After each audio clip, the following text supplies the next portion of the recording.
Good morning, everyone. Welcome to the Swanee River Water Management District Governing Board meeting, and it is November 12th, 2024, getting close to the end of the year, and we have board meeting and workshops today. This meeting is available on District's YouTube link, and the information regarding the link is located on our website, www.myswaneeriver.com. And take this opportunity real quick to say everybody have a wonderful Thanksgiving. It is November. So at this time, if everyone would rise, we'll say our invocation and pledge. Father God, we thank you for this day, Lord. We thank you for this beautiful land that we live in. This is the time of the year that we also give you great thanks for our veterans. Father, we never want to forget the sacrifices made for the freedoms that we have that offer us the opportunity, just like today, to meet and discuss business. Father, these brave, valiant people should never be forgotten. Lift them up. I ask you blessings around their families, Lord. Father, we pray for this staff, this board. Lead us and guide us in the way you'd have us to go. In Jesus' name, amen. Amen. Pledge allegiance to the flag of the United States of America and to the republic which stands one nation under God, indivisible, with liberty and justice for all.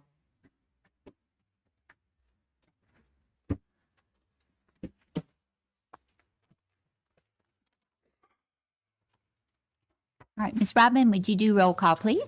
Sure. Chair Johns, Here. Mr. Keith, Here. Mr. Schwab, Here. Mr. Smith, Here. Mr. Sessions, Here. Mr. Thompson, Here. Mr. Lloyd, Mr. Wheeler. Here. Madam Chair, we have a quorum. Thank you, ma'am. Are there any amendments to the agenda? No, ma'am, no amendments or additions to the agenda. Thank you. Is there a motion to accept the agenda as written? Make that motion, Madam Chair. Second. We have a motion and a second. All in favor say aye. Aye. Those opposed, like sign. Motion carried.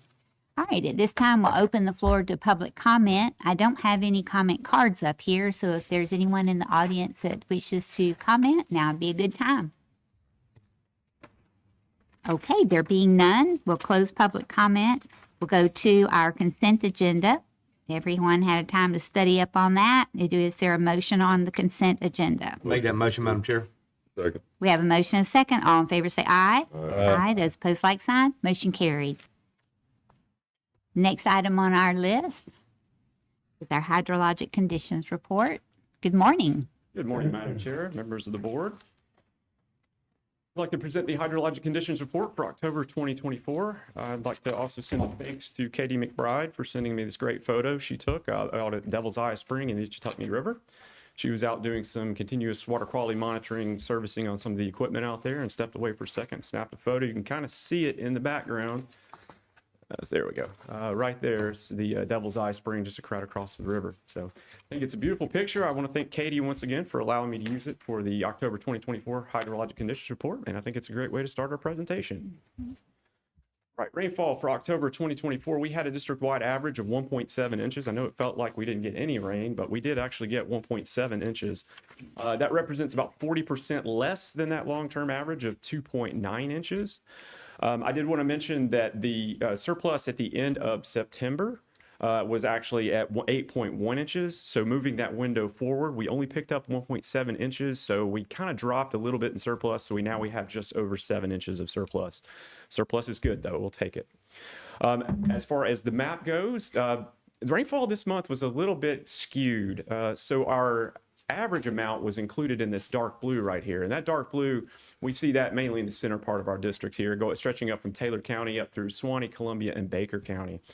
Less than the average amount, that one category here, that light blue color. Most of our western and northern counties, even down in the Taylor County as well, saw less than 1 inch of rainfall this past month. As we start to move east and south, or southeast, however, which way you want to look at it, we start to pick up some more rainfall, and a lot of that's due to Hurricane Milton, and I'll talk a little bit about that later. But what we're seeing is 2 to 3 inches in green, 3 to 4 inches in the orange color. We did have some areas of Levy, Dixie, Alachua, Bradford, and even one spot over in Columbia County all showed more than 4 inches of rainfall in that red color this past month. Once again, Hurricane Milton, it was our biggest newsmaker. It was also our biggest rainmaker for the month as well. Major Hurricane Milton actually hit Category 5 prior to entering into the waters right before Florida, but it ran into some unfavorable conditions, so it ended up being a Category 3 at landfall. And it hit near Siesta Key down just below Tampa, and it kind of traversed the peninsula of Florida, made its way from the Gulf of Mexico over to the Atlantic. Not before it dropped a bunch of water and it made a lot of hurricanes. And unfortunately, I think we did have some fatalities with that as well. But just looking at how big this field was, this wind field, I mean, we can see all the way up into our district that we did have some of that. We were seeing some of those bands out there, but not quite over in the western part of our district as we were in the southern part. I did want to mention this is our rainfall map for October 9th through 10th. It did make landfall on the 9th, but I went ahead and included the 10th because it was such a late hit when it kind of came on shore. District-wide rainfall average was 1.1 inches. That represents about 60% of our total for the month we got from these 2 days here. Rainfall map looks very similar to what we just saw. Not a lot of rainfall over in the western and northern parts of our district, but as you start to kind of go closer to where that landfall was, we start to see a lot more rainfall for those 2 days. Upwards of 2.5 inches we saw in some spots of Levy County, Alachua County, even up into southern Bradford County. All in all, it looks like it was really skewed. This one was as well, as I mentioned. The kind of average amounts were kind of in the center part of the district, but as you went down, we started to see a lot more rain in the southern part of our district. This is a departure from normal precipitation. This is from October 12th through the 10th. I did want to mention this does not include the October 9th, where we had the hurricane landfall. But what we're seeing here are some deficits. We're seeing deficits of anywhere from 1.5 inches to 3 inches. That's in that orange color. And then we're also seeing 3 to 4.5 inches of deficit in some spots of our district, right here in southern Taylor County into Lafayette County as well. As we start to move north, though, we see some surpluses. We see surpluses of 1.5 inches to 3 inches in that light green. And then the darker green, we see, light green is anywhere from 0 to breaking even to 1.5 inches to 3 inches in that darker green. I did want to mention up in Valdosta, they had a big system come through last week, actually it was, and I think it dumped somewhere close to 10 inches, within a couple of hours. So we're seeing some rises in our river levels right now, and that's why you kind of see that up there. They're dealing with anywhere from 6 to 7.5 inches to 7.5 inches plus of surplus right now. But I did want to mention that we do kind of need some more rain in our district, that we were kind of drying out since we had Hurricane Milton come through. Stream flow conditions for October 2024, we had mainly entering the month, we had a lot of these rivers in above normal, 75th to 90th, or high, greater than 90th. And a lot of that is from Hurricane Helene, which came through at the end of September. We were still seeing those effects at the beginning of October. And that's illustrated very clearly up in the rivers in South Georgia, where they got quite a bit of rainfall from Hurricane Helene. As we start to look at the end of the month, we see a lot of the above normals, the 75th to 90th in that dark blue, but we also see a lot of rivers that have fallen into the normal range, the 25th to 75th percentile. Of the ones that ended the month in the above normal, we see the Steinhatchee, Finn-Holloway, Econfina, Osceola, Lamont, up in the Withlacoochee, Panetta, Lappahat, Jennings, and even in the Suwannee, Branford and Rock Bluff both saw ending the month in the above normal at 75th to 90th percentile. As we jump over to the Santa Fe, we had a lot of normal ranges over there, 25th to 70th percentile. Fort White, Worthington Springs, and New River all ended the month in that normal range. However, Graham actually did jump up slightly, and it was considered above normal to end the month of October. Upper Florida and aquifer levels, this is the end of September. I wanted to show this to compare with the October. In September, what we started seeing were large areas of above 90th percentile for our well levels, stretching from Levy County up through Dixie County, into Taylor County, Madison County, into Suwannee, and even into South Columbia as well. And that's on top of a lot of areas of 75th to 90th, which is in that lighter blue color. 25th to 75th percentile, which is considered the normal range for our wells. We did see a lot of those areas too. Jefferson into Taylor, Hamilton, Madison, Columbia, Baker, even Alachua, Gilchrist, down into Levy and Bradford all saw areas or wells with 25th to 75th percentile. fast forward 1 month, we see a big contraction in the above 90th percentiles. Not really seeing those down here as much as we did last month. However, they have been they've fallen into the 75th to 90th, so still kind of elevated above that normal range. Did see still a huge area of stretching from Madison County down through Suwannee, hitting Lafayette into South Columbia, all showing above 90th percentile, and even down into Gilchrist County, had a couple of wells, Levy County, and then over into Alachua as well, all saw above 90th percentiles. Still, most of the district covered by that lighter blue color, that 75th to 90th percentile, so a lot of areas still enjoying above normal well levels as well. But we did have some areas that were larger for the 25th to 75th percentile. Jefferson County into Taylor County, Lafayette, Dixie, Gilchrist, Alachua, even over to northern Columbia and Baker, and then down into Levy, all were considered in the normal range to end the month of October. This is U.S. Drought Monitor. This was released last Thursday, November 7th. I wanted to point out that all of Jefferson County and portions of Taylor, Madison, and just a little bit of Hamilton County are all seeing D0, which is abnormally dry currently. I did want to point out, as we saw, we do have some deficits in our district. I do look for this to be expanded if we don't start getting some more rain.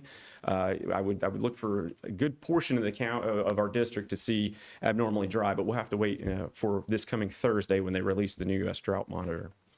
I did want to mention too, we are going to see the La Nina, which is expected to, I guess, come into our area at about a 60% chance of formation. That's going to be in between September and November. That's kind of a little bit outdated. That was the update as of the beginning of October. They will come out with a new update this Thursday. It's the second Thursday each month, but that's kind of what we're working at right now. La Nina should be coming into our area within that time period. Once that happens, once that takes hold for the winter, it will continue through the end of 2024 into 2025, and I believe it goes from January through March of 2025. With that, the National Oceanic and Atmospheric Administration seasonal outlook for November through January does show us with below average or below normal rainfall probabilities. Most of the southern United States is going to see that as well, and above normal temperature probabilities for the next 3 months as well. And I did want to point out those are two of the characteristics of a La Nina, drier and warmer in our area. So I do expect to see that La Nina pop up here pretty soon. This is the Atlantic hurricane frequencies. I did want to show this to point out that we are currently right here as far as hurricanes. We have passed the climatological peak back in September of hurricane season. We're now kind of on the downward slope, but I did want to point out after the 30th of this month, when it officially ends, hurricane season for the Atlantic officially ends, there have been some named storms within that period as well. So we need to kind of be vigilant about how we keep up with the hurricane frequencies. This is the Atlantic hurricane season update. I did want to point this out. I've shown this at a few board meetings, but I think it's still good to go revisit. Named storms 17 to 24, hurricanes 8 to 13, and major hurricanes 4 to 7. That was the National Hurricanes seasonal outlook as of August. Right now, we can go ahead and mark out Nadine, Oscar, Patty, and Raphael. Those have been named since our previous board meeting. The next one up will be Sarah. Sarah will be the 18th named storm of the season, so that will fit right into this category here. Of that, we've had 11 hurricanes and 5 major hurricanes, all of which fit within the predictions of the National Hurricane Center. This graphic's a little outdated, but because they came out with a new one this morning, this little spot right here is currently up to 80% chance of formation in the next 7 days. I've looked at some of the spaghetti models. Some have them going out into the Atlantic. Some have them coming up into the Gulf and turning into Florida. It's going to be another one of those things we're just going to have to watch. I wish more model agreement so we could, kind of get this season behind us, but this is kind of what we're dealing with here. But once this one forms, they said probably later on in the week, we should have either tropical depression or tropical storm Sarah. That'll be next. All right, finally, our October 2024 summary, we had a rainfall amount of 4.7 inches, which was 40% lower than that long-term average of 2.9 inches. We had a 12-month district-wide rainfall surplus at the end of September, as I mentioned, of 8.1 inches, but that did fall slightly to just over 7 inches of rainfall as we move that window of time forward. District-wide Upper Florida and aquifer levels fell slightly from the 85th percentile down to the 82nd, so we still have some elevated groundwater levels. We did have a median level decrease across our monitored wells of about 0.3 of a foot. As I mentioned, La Nina emergence from September to November. This is a little dated. They're supposed to come out with a new one this Thursday. But we are favored at a 60% chance and continuing through the winter 2025, which is basically the months of January to March. Abnormally dry conditions in all or parts, well, actually in all of Jefferson, but parts of Madison, Taylor, and Hamilton counties, according to the U.S. Drought Monitor. As I mentioned, I would look for that to probably increase in our district as the new one is released this Thursday. And finally, 17 named storms so far this season. As I mentioned, we can mark out Nadine, Oscar, Patty, and Raphael. Up next will be Sarah. And of those, 11 have become hurricanes and 5 have become major hurricanes. With that, Madam Chair, I'll take any questions the board may have. Okay. Any questions this morning? Historically, go back, where we are now, we're fixing to start a drier, season through March. Are we in a pretty good shape right now to weather through that long of a period of extra dry weather? I mean, are we at our aquifer levels and our stream flows looking good for going into that season? Yes, Madam Chair, I would say we are definitely in a better position than we could be or would have been had we not had some of the increase in rainfall that we've got. Yeah, this is current as of the end of October. We're still looking good on our, on our groundwater. We're not drying out. We're not seeing any of these red spots. We're not seeing any of the oranges, anything like that. I think we are definitely in a better position than we could have been, if that makes sense. And yeah, and river levels as well, they're still kind of elevated. When you get those little spots up in Valdosta that, it's 10 inches or whatever in a couple hours, and that will tend to, all that water tends to run off into our rivers down here. So we'll get some higher levels and flows as well here. But yes, I think that is absolutely correct. I think we are in definitely a better position than we could be because we are entering the drier time right now, regardless of if it's a La Nina or El Nino. Historically speaking, October through, I believe, March is pretty much our dry time of year. Okay.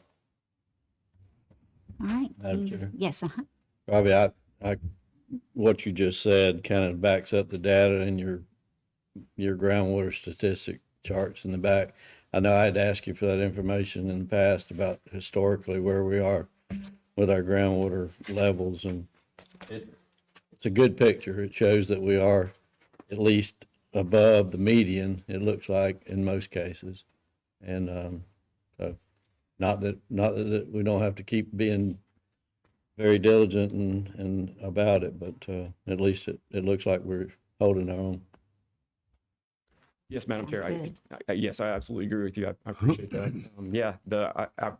I love seeing it when everything is above average. That to me makes me feel better if something does happen, we start to dry out. Sure. Thank you. Madam Chair, can I, yes, Robbie, just curious, if we talk about this a little bit, maybe more on the hydrological side of things, maybe answer, maybe. But with the river being in an extended period of, I'm gonna say, above normal or the high end of normal, Mhm. how does that work as far as creating back pressure for our springs, which then sustains our groundwater level for a lengthier period of time, rather than if the river was low? Madam Chair. Yeah, that's a great question. So when we do have times where, and this is stream flow conditions, but flows and levels are very related. So in times you're going to have higher flows, typically you have higher levels. Those levels will brown out the springs. They will cause them to estavel, which does cause water to go into our aquifer, which recharges our aquifer. So we've had quite a bit of that because since probably, I think it's been since June, we've had at least high water levels in our rivers. So we've had a lot of recharge, which honestly, you can see that in, just our groundwater maps and stuff going along the river here. We've got greater than 90th percentile, and that's still continuing here now. The middle Suwannee, when all of that rain came through for Helene, a lot of that it hit us quick, a lot of wind, but it really didn't start dumping the rain until we got up to South Georgia. That started coming down into the Withlacoochee and Alapaha River, well, actually mainly Withlacoochee River. So the upper Suwannee didn't quite get the rainfall that the middle Suwannee got, but that's why you're seeing a lot of these greater than 90th percentiles. Is a lot of that estivelling has caused that that groundwater recharge, and I mean, a lot of those wells that are right next to the river are showing that as well. Even even down in the southern part of the, I guess the lower Suwannee as well, we're seeing some of those. Sure. Any other questions? Robbie, thank you. Thank you very much, Madam Chair. And do we have cooperating agencies we need to announce today? Okay, I'm not aware of any this morning. Thank you. thank you. All right, we will go on to Tom. Do you have anything for us today? Just one thing, if you'll recall, I informed the board, we were involved in a lawsuit by Mr. Merriman in the U.S. District Court in Jacksonville. That's the lawsuit that he was suing everyone, sued the governor, sued the judges on the first DCA, sued the water management districts. Anyway, the trial judge has dismissed that case. He didn't dismiss it with prejudice. He just dismissed it and said you can refile your complaint and everything. And we're waiting on a amended complaint to see if we move forward with that case. Yeah. But that's all I have. Any questions for Tom? All right, thank you. Facilities update? Good morning, Tim. Morning, Madam Chair, members of the board, those in attendance. For business and community services, you'll find items number 9 through 13 on this morning's agenda. Number 9 is a facilities update that Mr. Ben Glass will come forward and present to you. He'll also present item number 10 for your consideration, and that item is found on BCS page 1. Item number 11 was approved by way of consent, so thank you for that approval. And then item number 12 is an informational item, and then Leroy Marshall will come forward for item number 13. So Ben?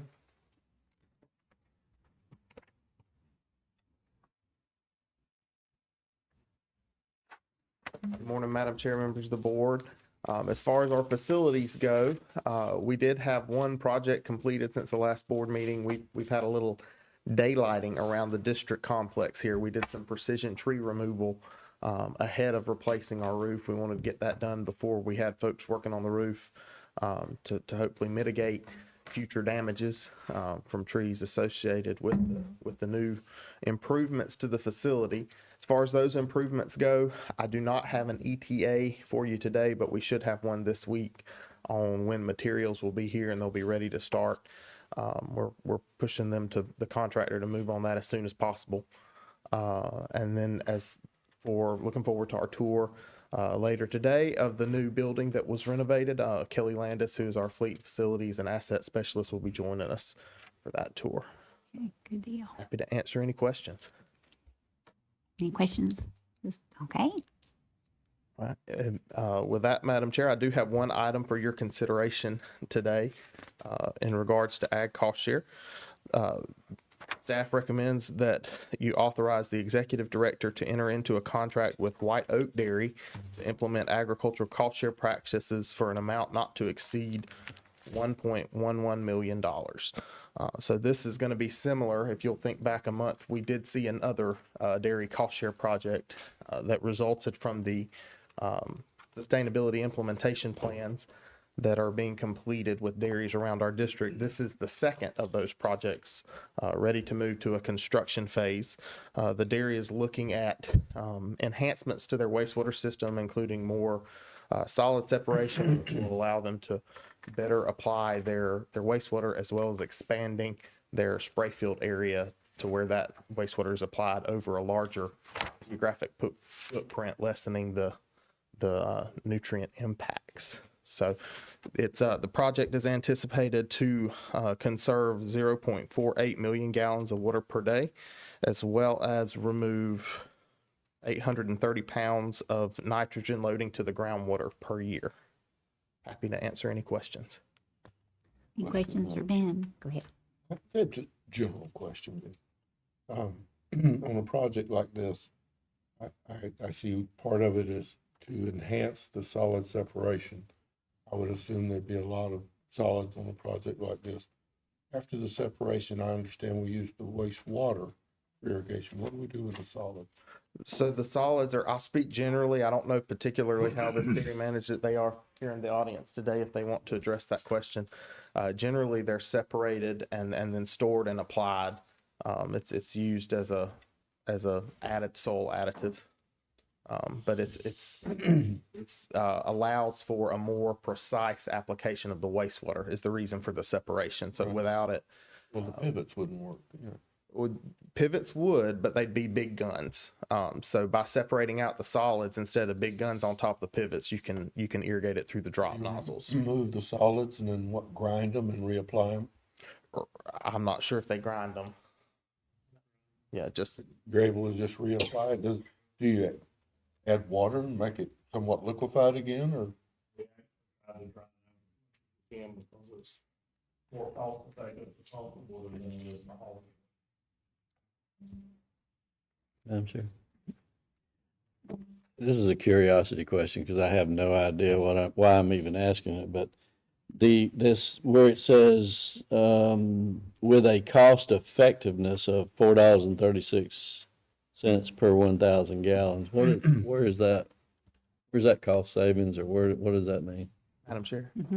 So that is taking that 0.48 million gallons of water per day that they're estimating will conserve, and dividing it by the cost of the project. So for the cost of the project divided by the benefit would yield us $4.36 per 1,000 gallons we can serve.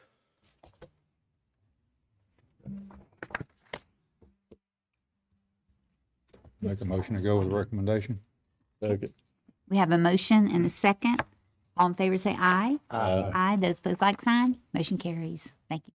Thank you, Madam Chair. That's all I have for you until the workshop. Okay.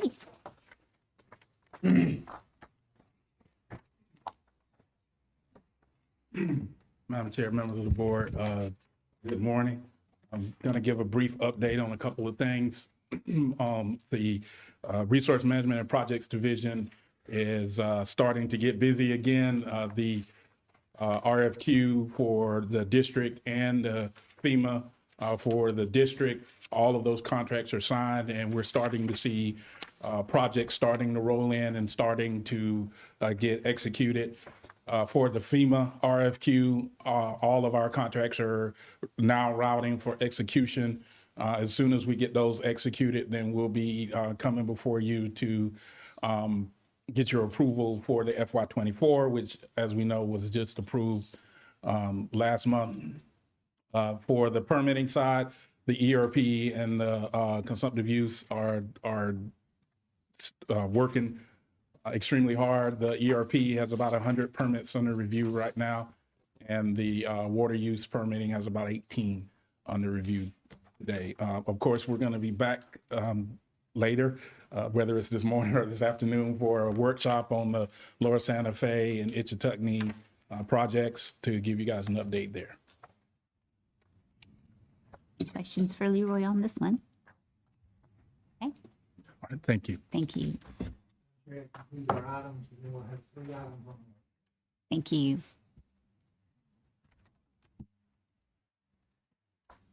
Good morning, Caitlin. Good morning, Madam Chair, members of the board. The Division of Outreach and Operations has 5 items for your consideration today. Item number 14 is for informational purposes. Item number 15 will be presented by Troy Roberts, our Communications Chief. Item number 16 is for informational purposes. 17 you approved by way of consent, which we appreciate. And item 18 is for informational purposes as well. Before Troy comes up to the podium, I'd like to report, based off of a calculation provided this morning by Lorna and her crew, we are at 92% of district lands are open after 4 major storms: Idalia, the no-name straight wind storm we had in May, Helene, Debbie, and then luckily with Milton, it was mostly rain and not, so I guess 5. So 92%. And we also just wanted to publicly thank not only our staff who worked very hard in helping navigate crews and contractors and even work themselves, but we had the support of the Northwest Florida Water Management District. We had a cut and toss crew from their office for 3 weeks that helped clear out our northwestern portions of our district, which was tremendously helpful. And then the St. Johns River Water Management District also sent a cut and toss crew that was working on our upper Swanee tracks. And then the Florida Forest Service, we are utilizing some of their cut and toss crews as well. So we are thankful for the combination, and then additionally our contractors. So we are thankful for the combined support from our other agencies and water management districts, and we continue to work to get those lands open to the greatest extent possible. And with that, Troy? Hey, let me ask you a question. With the cut and toss crews, they're basically cutting the debris out of the roads and opening up the parks and the roadways. With all of that fuel on the ground, they aren't hauling any off. Or how do we clean up that fuel, and is that a fire risk? So the primary, well, in some areas where we've got what we call featured sites, so our Goose Pasture site, our Telford Springs, Swanee Springs, Falmouth Springs, sometimes we will haul that debris off, or at least put it by the roadside, especially with the governor's executive order that he sent out, I don't know, a month ago for the 90 days big push to get the debris. So on the featured sites, sometimes we will haul it off. The majority of what we do, to your point, is we will push it into the tree line, and certainly keeping an eye on fuels is a major consideration for us. If we suspect that there's a potential for an increased fuel, and again, the contractors will disperse some of that debris as well, because you don't want it piled up around the bases of trees, which can cause major problems relative to wildfire, even when you're controlled burning as well, is they'll disperse it. And then we're constantly looking at fuel load management as well. Okay, thank you.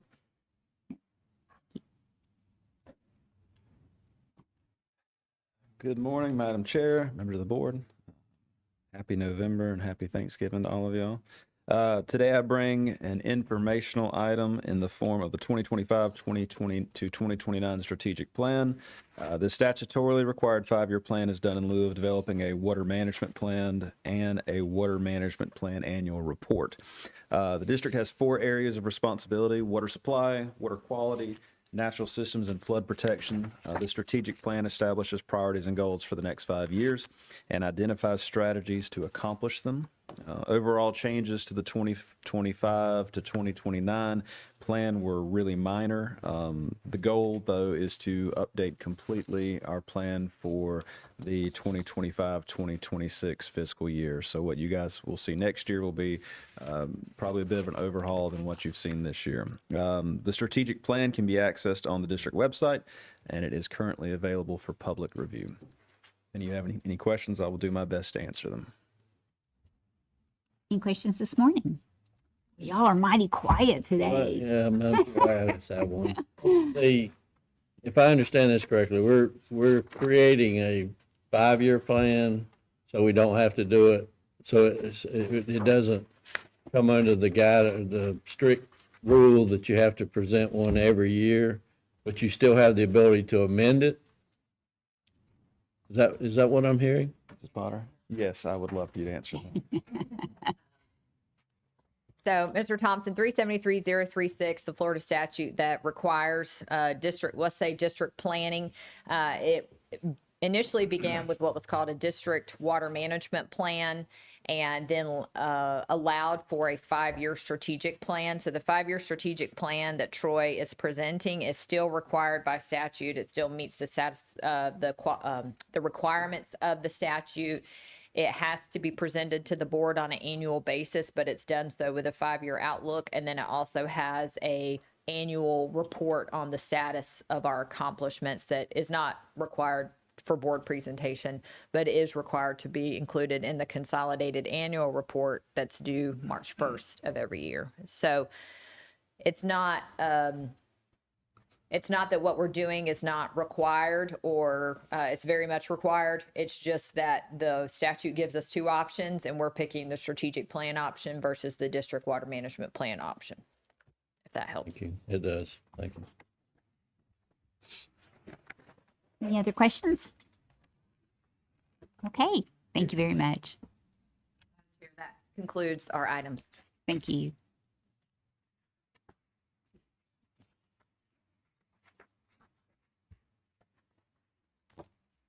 Good morning. Madam Chair, members of the board, for water resources, we had one item that was approved by way of the consent agenda. Thank you very much for that. I just have a brief update otherwise. For the Lower Santa Fe and Ichetucknee, the public comment period that was associated with the July rulemaking has now closed. We have been pleased with how much comments we have received on the rule. We're processing and reviewing those now. In some cases, we're reaching out to sit down with the stakeholders to seek more understanding of what their comments were related to the rulemaking. And we'll be moving forward through that in coordination with the St. John's District and DEP and determining when the next chance to reach out to stakeholders will be, when the next rulemaking will be. Is that what we're going to continue to engage? There is actually an irrigation expo this Thursday. I'll be just giving people a brief update on the rule, making them aware of it and aware of how to engage with the rulemaking process at that event. But of course, there'll be a much greater outreach effort with our ag folks there also. So with that, I'm happy to take any questions if there's any questions.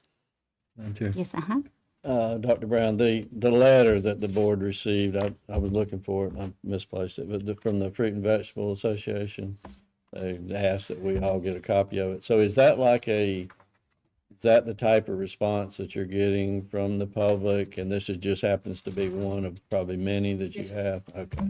So there have been multiple, in some cases, they copy beyond the distribution of the comments, but we have been receiving comments from a broad swath of engaged parties on this. And so we'll be reviewing everybody's comment. In some cases, especially where it's requested that they have a meeting or a sit down with people, and we would sit down to dig in deeper with what their concerns are and then move forward from there. Okay. Thank you. Madam Chair. yes. May I? Mr. Thompson, with that, the comments from the FFVA, the reason the board each received a copy of those is they specifically ask that they come to the board. Typically, those comments are being sent to the Department of Environmental Protection, who'll be adopting the rule. And they're generally received in an online portal. Those comments can be submitted, although they can be written as well. But that's the reason the board has that set of comments specifically.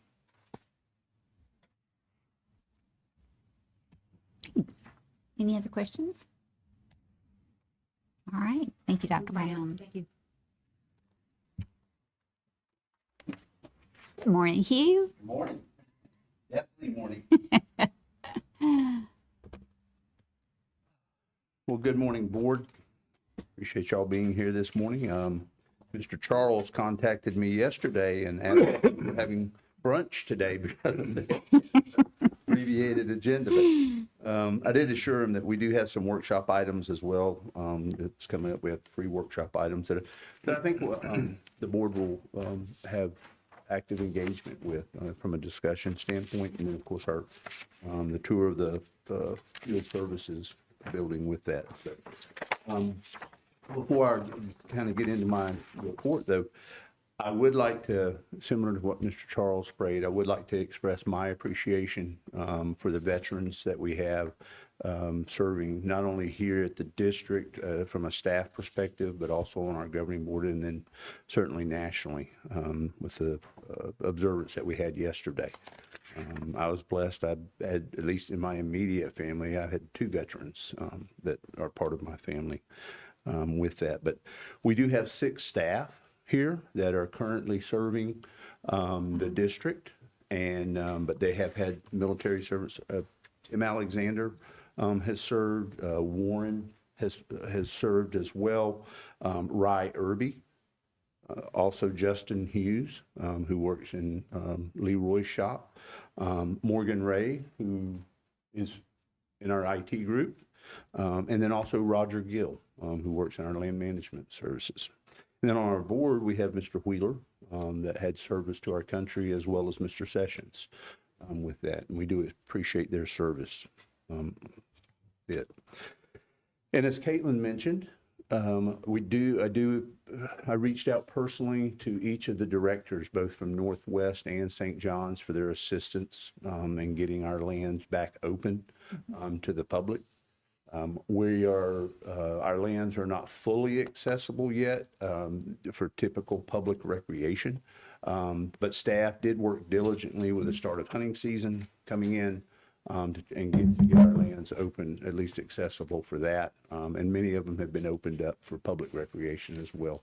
That's continued ongoing effort with it, but we do appreciate those two sister agencies assisting us with that cleanup, even though particularly like St. John's was dealing with hurricane damage as well within their area. Also, unfortunately, we did receive notice. Robbie spoke to the rainfall, particularly up in the Valdosta area. We did receive a notice yesterday about a sewage spill, the system that they had. They're stating they had upwards to 17 inches of rainfall, and their system just could not accommodate that amount of stormwater with that. They have taken the appropriate actions for monitoring, as well as the corrective actions for the infrastructure itself. But that continues to be an issue whenever you get that much rainfall. And I've got to say that that's not just a problem that's solely occurs in Valdosta. We have similar problems in the state of Florida whenever we get those type of rainfall events with it. Amy spoke to the engagement that we're having with our Lower Santa Fe and Ichetucknee strategy development with that. We do continue to work with our stakeholders with it, and have received numerous comments. The EP received numerous comments. We certainly, along with St. John's, are working through to address those comments. And I would envision that we will have additional workshops or assist DEP with having additional workshops relative to that strategy development in the future going forward. And I think Amy mentioned this as well. Thursday, if you have interest, the first annual, if it goes well, University of Florida IFAS will be hosting an irrigation expo. This will be held out at the IFAS Research Center. We'll actually have staff. Amy will be doing a presentation on the Lower Santa Fe and Ichetucknee MFL and strategy. And we'll also, our ag team will be there. Jonathan and Savannah will be there with a display booth.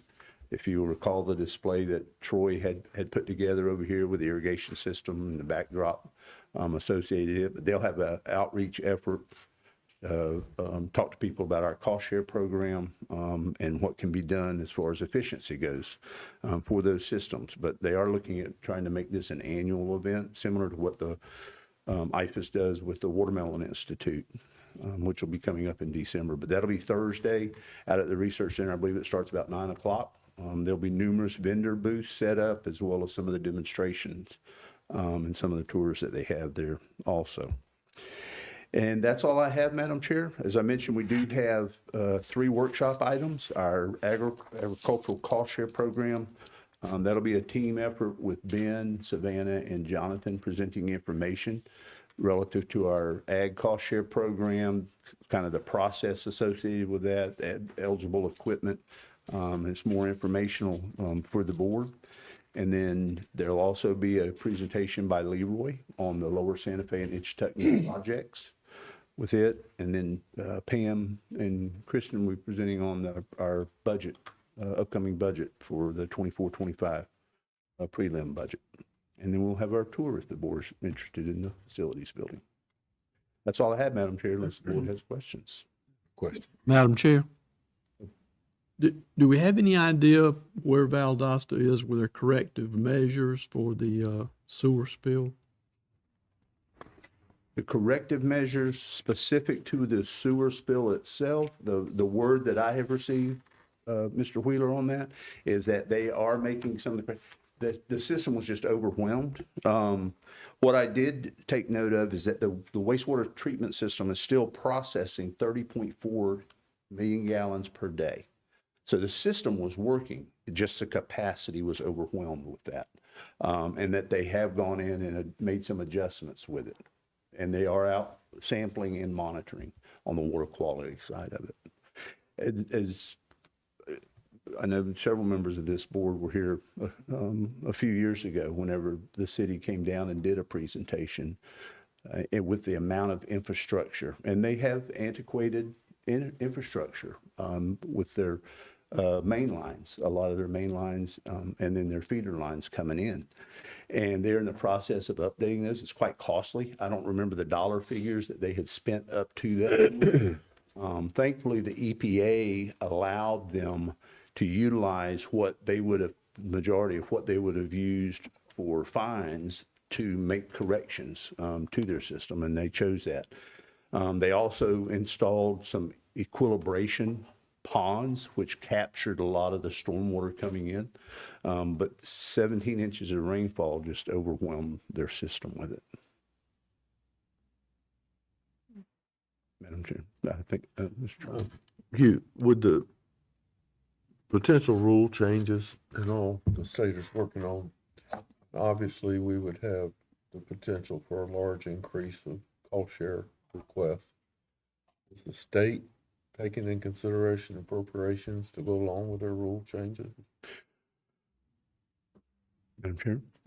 We, Mr. Charles, we have had some discussions relative to the cost shareable items. I think what you'll see today are those items that receiving input from, in particular, the ag community. We've tried to identify what technology improves the efficiency of those irrigation systems. And for our stakeholders, certainly that's the primary stance, is to try to make your systems, whether it's water supply or irrigation use, is to make them as efficient as possible. And so certainly we would make those changes going forward relative to the technology as we become aware. There'll be there'll be technology presented this Thursday at that Ag Expo that staff will be taking note of as to potential cost shareable items. But we have had some discussions primarily with the Department of Environmental Protection relative to the funding aspects on future growth and just future need for addressing efficiency. Well, it would just seem obvious that the stakeholder would be more interested in cost share at that point than they are today. It will definitely drive more interest in it, particularly as those efficiency requirements, as they currently are presented in the strategy, which would be adopted into rule, that they will need to be more efficient with their. Agriculture has made tremendous strides in their water use over the last decade, but there's still room for improvement with it. That, as all of you know, that there's a little bit of a diminishing return as you become more efficient, and certainly that last 20% of efficiency is more challenging to reach, but it can be attainable. Yes, sir. Hugh, I appreciate, especially our staff and everybody else that's receiving the comments and listening to the stakeholders. But I happened to spend a little bit of time in California last month and other places in the country that and I think that we saw on Tuesday that a national wave of average people kind of sending their level of frustration toward the bureaucracy in the state, if you would. And I'm just curious, what is our response when we get all the comments from the stakeholders in something like a rule change that we're going to experience with the Santa Fe Basin from DEP and faceless bureaucrats, basically, for what the public looks like, the stakeholders look like. You know, we're looking at policy change. We're looking at what people use. We're looking at permitting changes that we've already agreed to and other things. How do we respond to that right there? Do their comments actually make a difference? Because we're seeing a lot of people in the country frustrated with systems like we have here, and I know that we are threading a I have a very small needle here, balancing what we're required to do, balancing the needs of the public. But I mean, does the public comment period work? Does it help steer the ship? Because we're seeing nationally, and even in our home state here, of people saying we've kind of had enough of bureaucrats telling us what we're going to do when we've got an agreements in place and other things here for the greater good of everything else. So where are we at on that right there? I know that's a difficult line to walk. So does it do any good, or? I will tell you that I believe that it does, particularly in the case, I think there's instances possibly in the past, not necessarily on issues that the district addressed, but there have been times when some of the public comments were not addressed.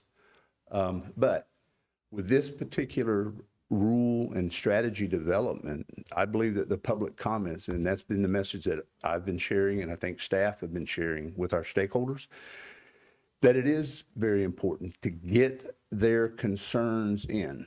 And those concerns need to be specific. And we actually have someone sitting in the audience here who was a former district and DEP employee, Stephanie Weeks, that has taken on the task of addressing some of those comments from a technical standpoint, particularly for agriculture, and getting specific comments in so that they're not just of a general dislike nature, that are difficult to respond to, but from a technical aspect to where we can make those changes within the strategy language and the rule language to incorporate what those comments are. There certainly won't be 100% change, I don't believe, at least not with what I've seen. We just had a meeting here on Friday with St. John's and also with the Department of Environmental Protection to do just what you're talking about.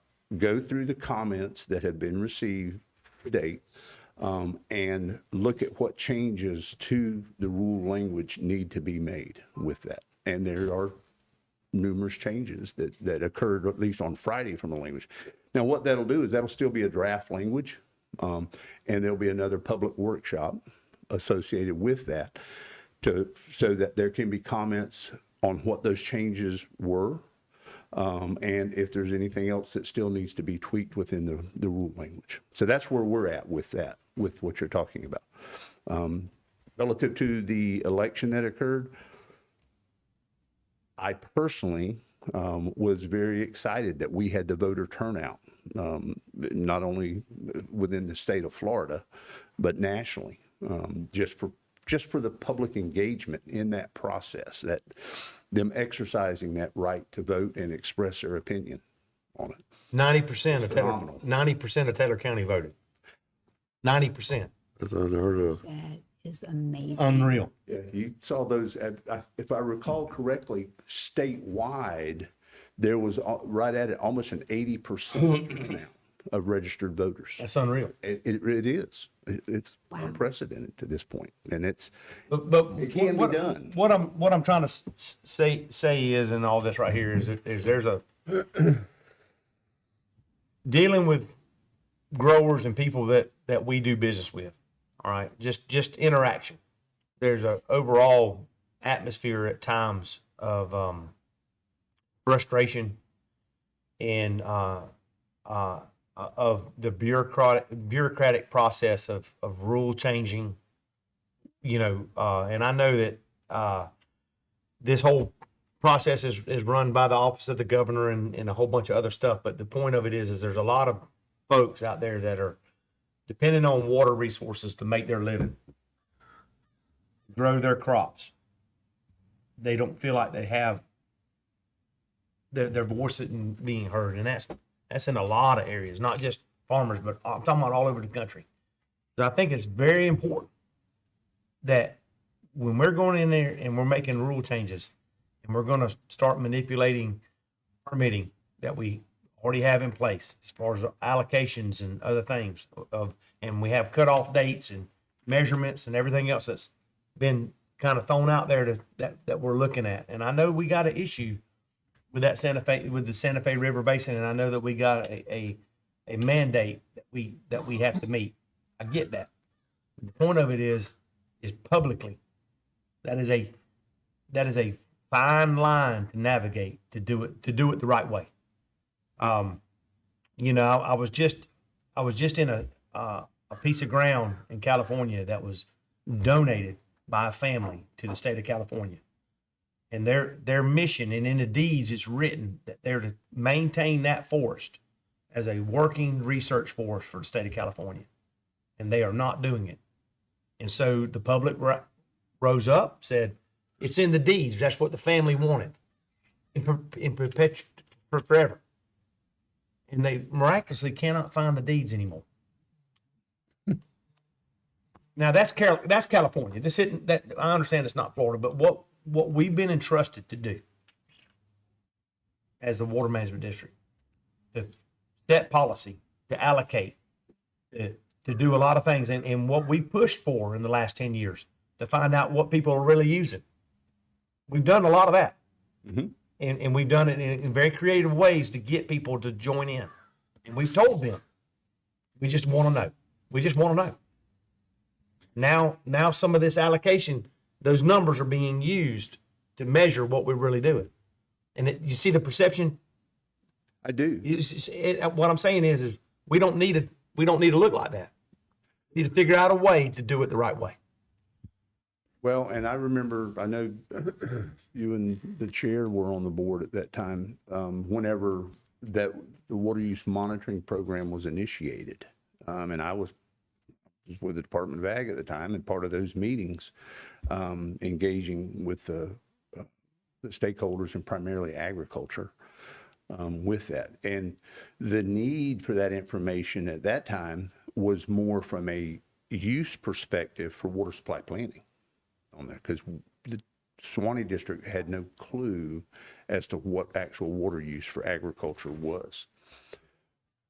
What I envision is that water use information, now that the permitting, as you mentioned in the strategy, is being evaluated, and it will be more important going forward for those water users, and agriculture being our major water user here in the district, for them to have that use information so that can be evaluated as part of their permit process. And relative to our evaluation whenever they come in to renew a permit or modify a permit. And so it's critical.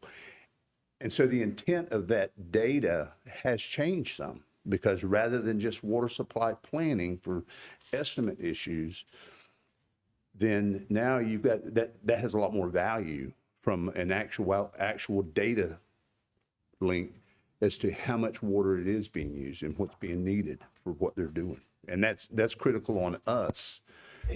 I understand it's critical, and I'm glad that we got the data. But the point of it is the perception.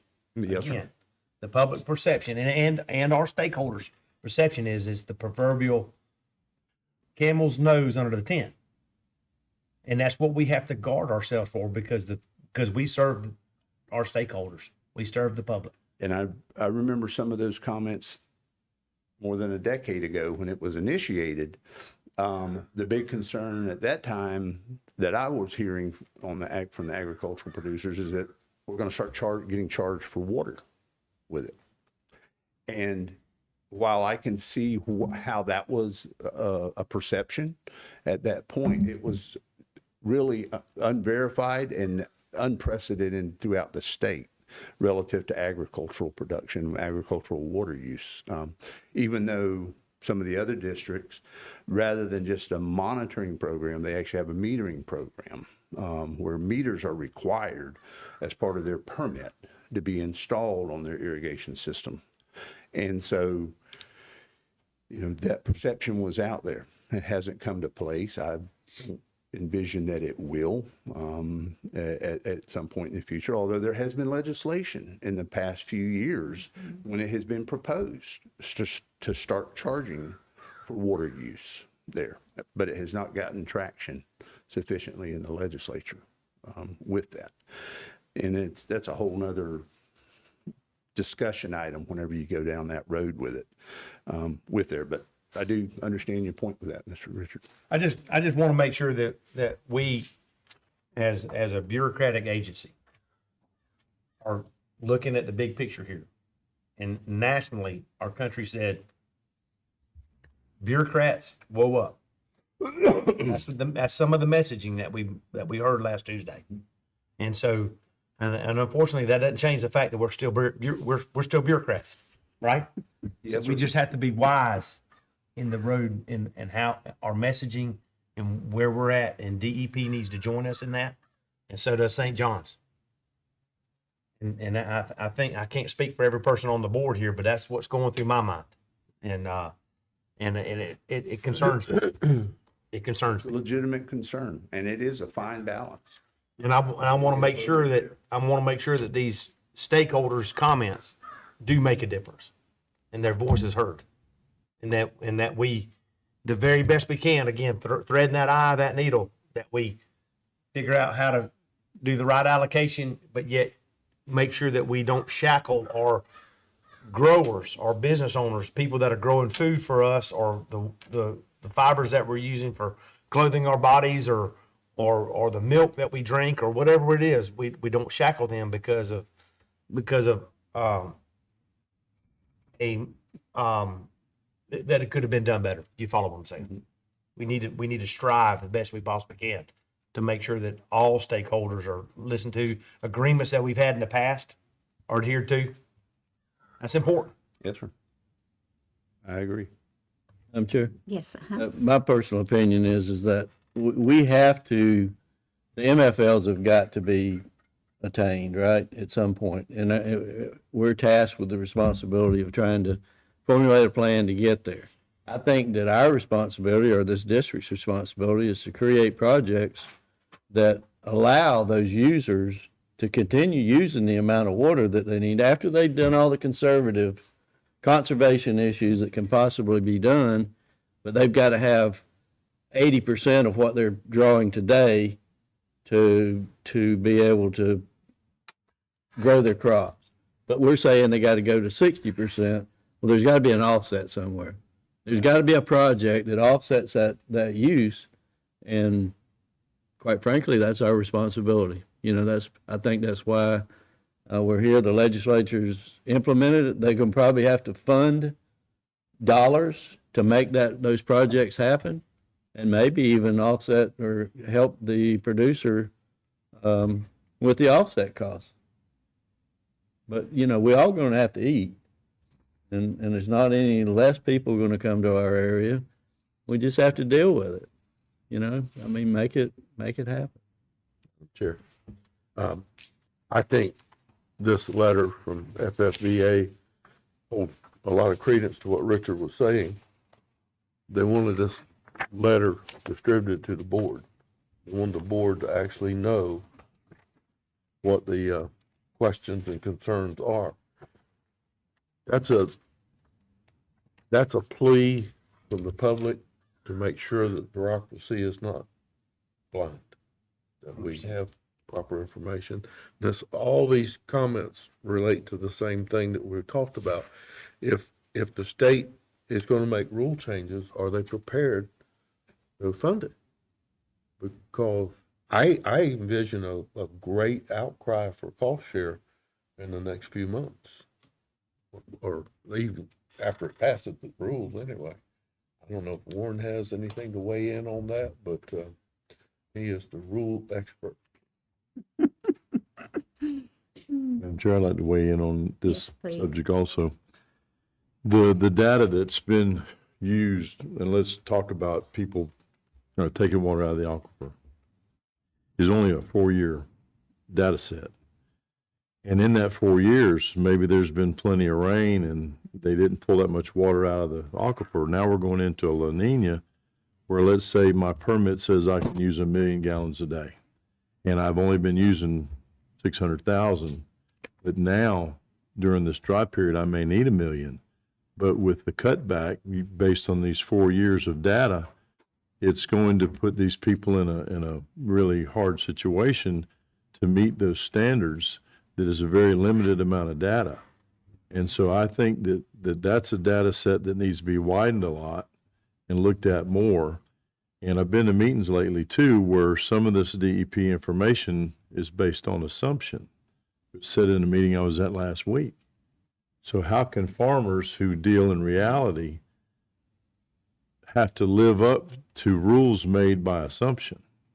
And that's where the rubber hits the road, is where the problem's going to be. And I'll put this in cow terms because I do everything with cows. Let's say my permit said I could have 120 cows on my property. But in 2014 through 2018, I only ran 80 cattle because my wife had cancer and some other things happened, and I lessened my herd. And then, so basically, I ran 80 cattle during that 4-year period, but my permit says I can run 120, and then they want me to reduce my 80 down to 60, which is exactly half of what I was allowed to use on my property. So to me, it's putting me as a producer in a pinch to only be able to earn half of my income that I should earn. And that's the way I see it, is we have a very limited data set that's being used, and I think they need to open their eyes and expand this data, because everything's cyclical, just like we're going into La Nina right now. We're going to need to use more water because it's not going to come from the sky. So that's my little bit. To that point, Mr. Sessions, you're absolutely correct. That's why when we're looking at that water use information, and from a permitting allocation standpoint, we do have to evaluate what were rainfall conditions during that year, because it's a valid point that you make, that it could have been. If you look at the last 5 years of data, kind of as a whole, our rainfall numbers have been up. Now, granted, just like Robbie was pointing out, the last month, since the Milton came through, we've been relatively dry in our area with that. So all that has to go into consideration as part of the permitting process whenever we get to that point and the rule gets adopted down the road. But on the front end of it, now that we're getting these comments in, we have to allow for those types of assumptions and considerations going forward. How many years do we use as a baseline for what's needed? I know we have certain amounts of water that the University of Florida has come up with that grows corn or grows peas, or grows watermelons. But I thought we had some long-term average rainfall also that we plugged in for our permitting. Now, there is, I don't know, Madam Chair, Warren, relative to the water use developed or water use coefficients, and I don't remember what that time. Yeah, I think the GRS program uses a 30-year data set, which has all the ups and downs kind of baked into it. It's not updated regularly. Okay. When they use a data set like that, does it evolve? Do you drop off a year and add a year as the years go on? It's not, it's static. Our development towards our MFL, which is separate, the status assessment on that does use a rolling history, as far as I understand it, going into the development of that status. But that's different than the permitting side of it.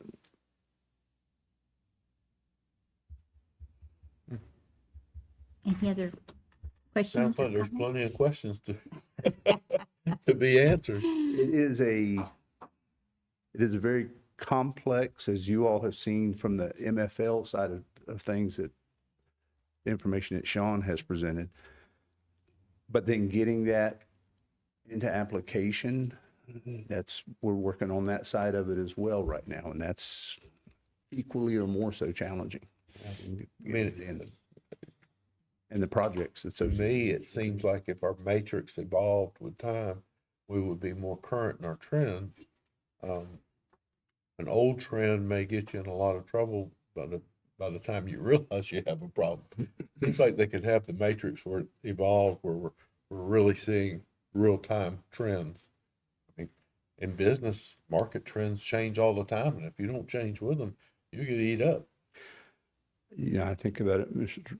Keith, as far as analogous to if you're looking at putting projects in the construction side of things now compared to, you've got to look at where costs have escalated to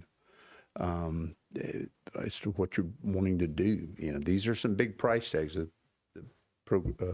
project that came before the board today for vote, they're pricey. And addressing the needs that we'll have for the system recovery going forward, whether it's on the Swanee, the Santa Fe, they're going to be pricey projects going forward. Yeah, and we always look at these projects, and we usually question, I mean, how do you put a price on this many pounds of nitrates and stuff? And then, for instance, the one we did today where they separate the solids, but then they reapply the solids. So what's the actual reduction? Are we figuring it on the separation number, or are we figuring it on the total when they put it back in? Have we actually saved that much nitrate? Well, relative to nitrate, typically with the process that they were going to bring in for the white oak dairy, what's normal then is he talked about that they separate the solids out with there, and the water tends to drop out. Well, nitrate's extremely soluble, so the nitrate portion of it typically goes with the water, which can then be applied out for irrigation water on the field. The solids tend to drop down to a pile at the end of the separation equipment, and then they're allowed to dry over time.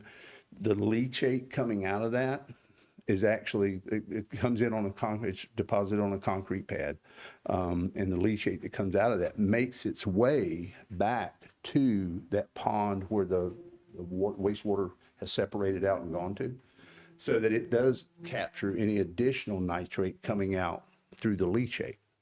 And then that, the solids is then primarily used for an organic matter from a soil amendment perspective, and incorporate that into the soil.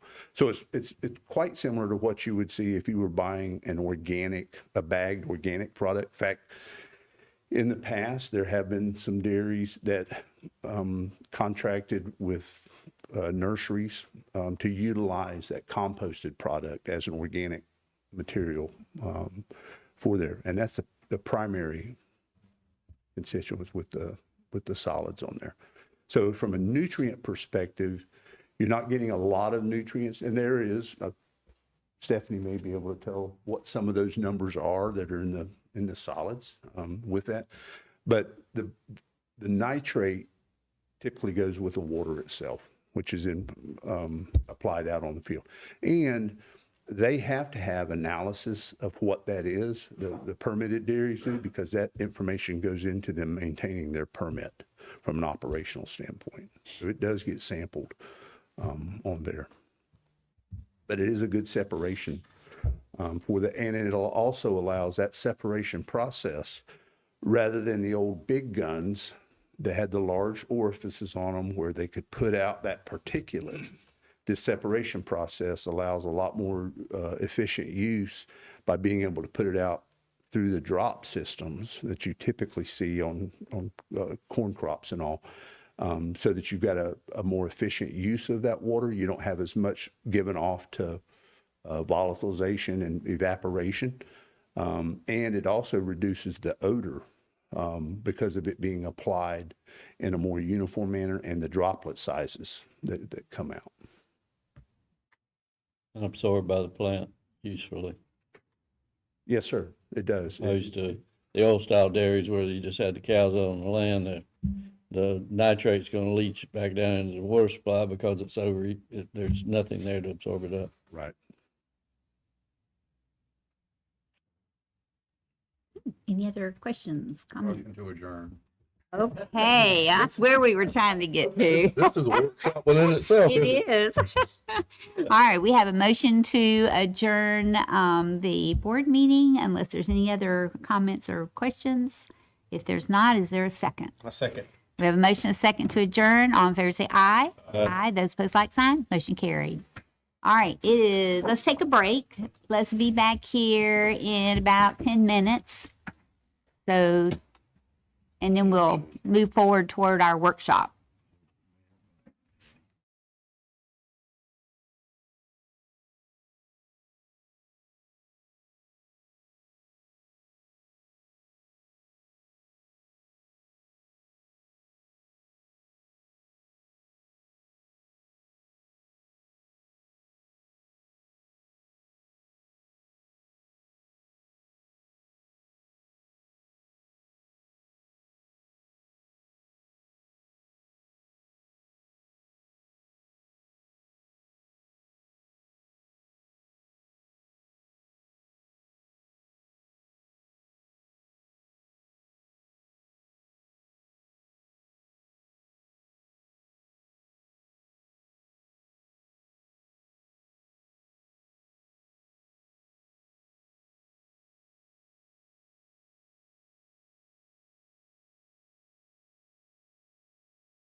All righty, we're going to go ahead and open up our governing board workshop. It is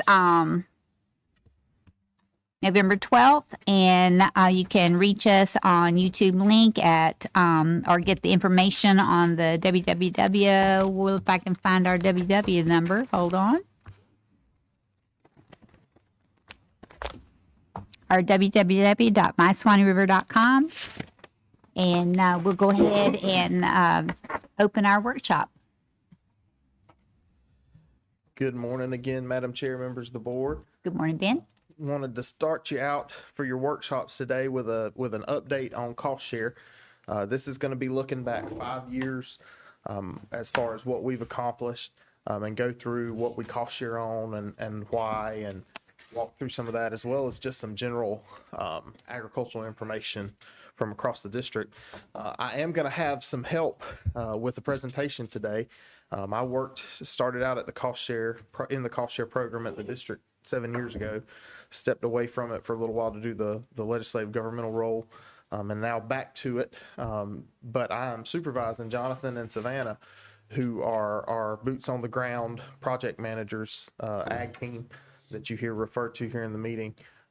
They're the face of the district to the ag producers and the ag community, and engaging them in this program. So they're gonna help out on some portions of it. Jonathan started with the district 3 years ago, and Savannah started 2 years ago. They both hail from they're both from Florida. They went to school in Georgia at ABAC and graduated with degrees in agribusiness. So both well qualified, and they do a good job for us. So to walk through the presentation, I'm going to start out with an overview of ag in our district, followed by Jonathan, who's going to talk about our irrigation and dairy cost share programs. Then Savannah's going to talk to us about the precision ag cost share program, and I'll come back to finish up with some recent challenges in the industry. So looking at ag in our district, we have 808,000 some odd acres of agriculture. That's both dry land and irrigated. This is the breakdown of the acreage by county. So Suwannee County leads us with 139,283 acres, followed by Madison and Alachua. We'll have a breakdown in a minute of what the irrigated acreage looks like by county. Important to note on this slide, this does not include silvicultural acreage. So if it did, that acreage would be much higher, and the breakdown would look different. Should have said earlier, I'm pulling this data from the 2022 Florida statewide agricultural irrigation demand report put out by the Department of Ag. FSED is the shorthand for that report. 2022 is the most recent that we have. We're currently getting data ready to send over to them for the 2023. And of course, we're still in the midst of 2024. So looking at the irrigated acreage by county, Suwannee back up just 1 second. It's only 64 acres in Baker County. Only 64 acres in our portion of Baker. So we have a very small portion of Baker. Just checking, no big deal. That's not a very big farm. No, this is specific to our district. So okay, I just had to. I want to make sure that wasn't 64,000 or that was a typo or whatever you had. There's a backyard garden. Then somebody's got a backyard garden with 64 acres. Okay, I got you. No, just our little corner of Baker. Okay. So looking at the irrigated acreage by county, you still have Suwannee leading, followed by Madison and Gilchrist. If you look at the map on the right, you'll see, I know it's a little hard to see, but the purple shaded area, that's representative of the irrigated fields, irrigated property. The green is dry land. So green is identified as ag, but not irrigated. Purple is ag and irrigated. So why does the district care about irrigated ag lands? This is a graphic that you've seen before. This pie chart of the water use, estimated water use for our district. And ag is by sector is the largest water user with 164.2 million gallons per day, or 61% of our estimated use. makes sense when you think about the land coverage of our district that ag and silviculture together make up the largest land use. So it would make sense that that ag is the largest water user. Ben, before we get too far along, back up one left. No. Yeah, that's it. What is the criteria for the irrigated acres? I mean, you look at Columbia County with 4,000 out of 70,000 acres, and you look at Suwannee with 38 out of 130-something thousand acres.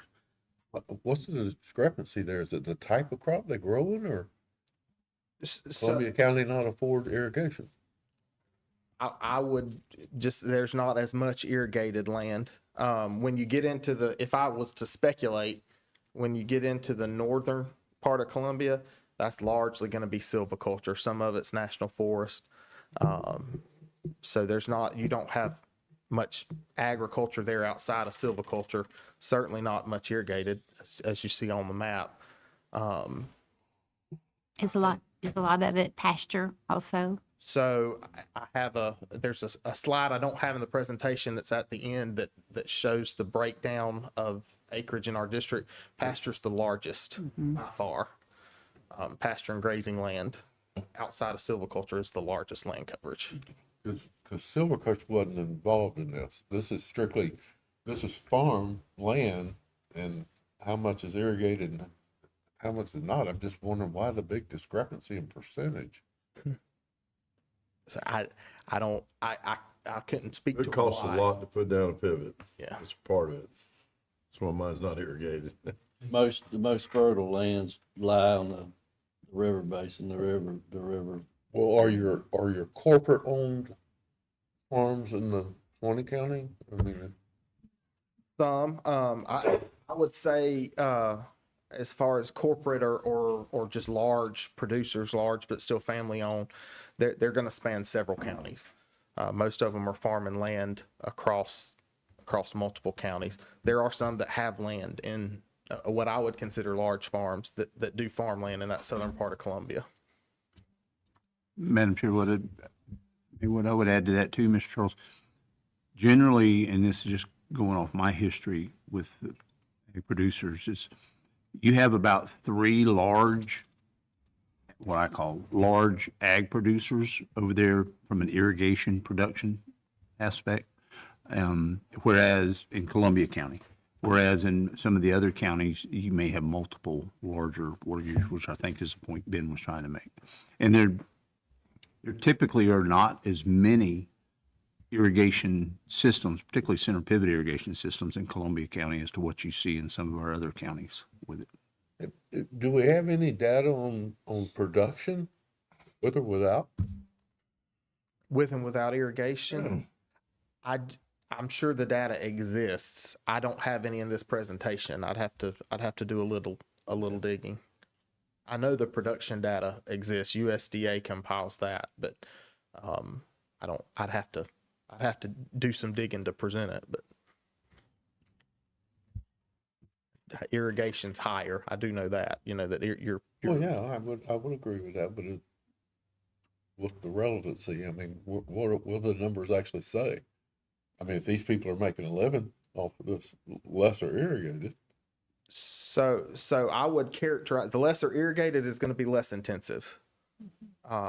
So you're depending on what you want to call making a living. But as far as crop farming, the majority who are in it full time are going to be doing it on irrigated, or some portion of it will be irrigated. Pasture, to speak to Mr. Sessions' point, the economics of cattle don't lend themselves to paying for pivots. You know, maybe you just should have one more slide that can delineate the row crops. Be harder to do, but if you just had to where the row crop farms were, you know, compared to where all the pivots were, you'd see them line up a lot more together. Because the farther you go out from the river, the less pivots there are and the more pasture land there is mostly. Not many row crop people that are going to be way out with no pivots. Yes, sir. Tyler, can you jump to the last 2 slides in the presentation? If I would have left them in there, y'all wouldn't have wanted to see. No. Of course. Okay, so this is a breakdown of our ag acreage by use type. So you see 53% of the ag lands in our district are considered grazing land. Most of your irrigated are going, this is total ag acres, not That could irrigated. be hay fields or whatever. So most of your grazing land, most of your hay fields, so we have quite a bit of irrigated hay, but most of your hay fields are going to be dry land. Some of your crop fields are going to be dry land. There's some dry land peanut production. A few folks do some dry land, small grains, field peas, things like that. Your corn, the majority of your peanuts, which are going to make up most of that orange slice, they're going to be irrigated. Your nursery production, your vegetable production, that's generally going to be irrigated. Other is like your fruit nut, pecans, citrus, and kind of the specialty crops, blueberries. That's going to be mostly irrigated with a like a micro drip or something like that. So, and then this is the actual acreage counts associated with that, with those percentages. I don't know if that helps answer your question, but that's kind of what y'all were. Well, it helps. But on that picture, if you just had where the pivots were and showed that where the row crops were, I guarantee they'd line up. It'd all be right in that same area. Yeah. I would agree with that very largely. I don't know if we have the data. I'd have to dig into the FSED report to see if they present the data that way. So we can do that. I can't show you today, but we can produce that. I'm just saying, it would line up. So. Madam Chair, I would add to that, Mr. Sessions, you're right, because if you look at the pivot placement and where our water use, and we've got those maps from our water use permitting database, but the majority of irrigation systems, particularly pivots, do follow that river corridor. And if you think about it historically, it makes sense, and based upon the soil types that are in that adjacency rather than further out, it lends itself more to crop production with it.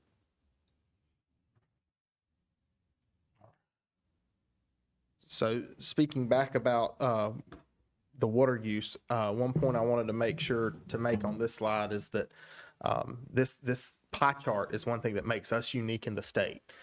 If you look at all the other 5 water management districts, that blue slice is what's going to be their largest, by percentage, their largest sector of water use. That's public supply.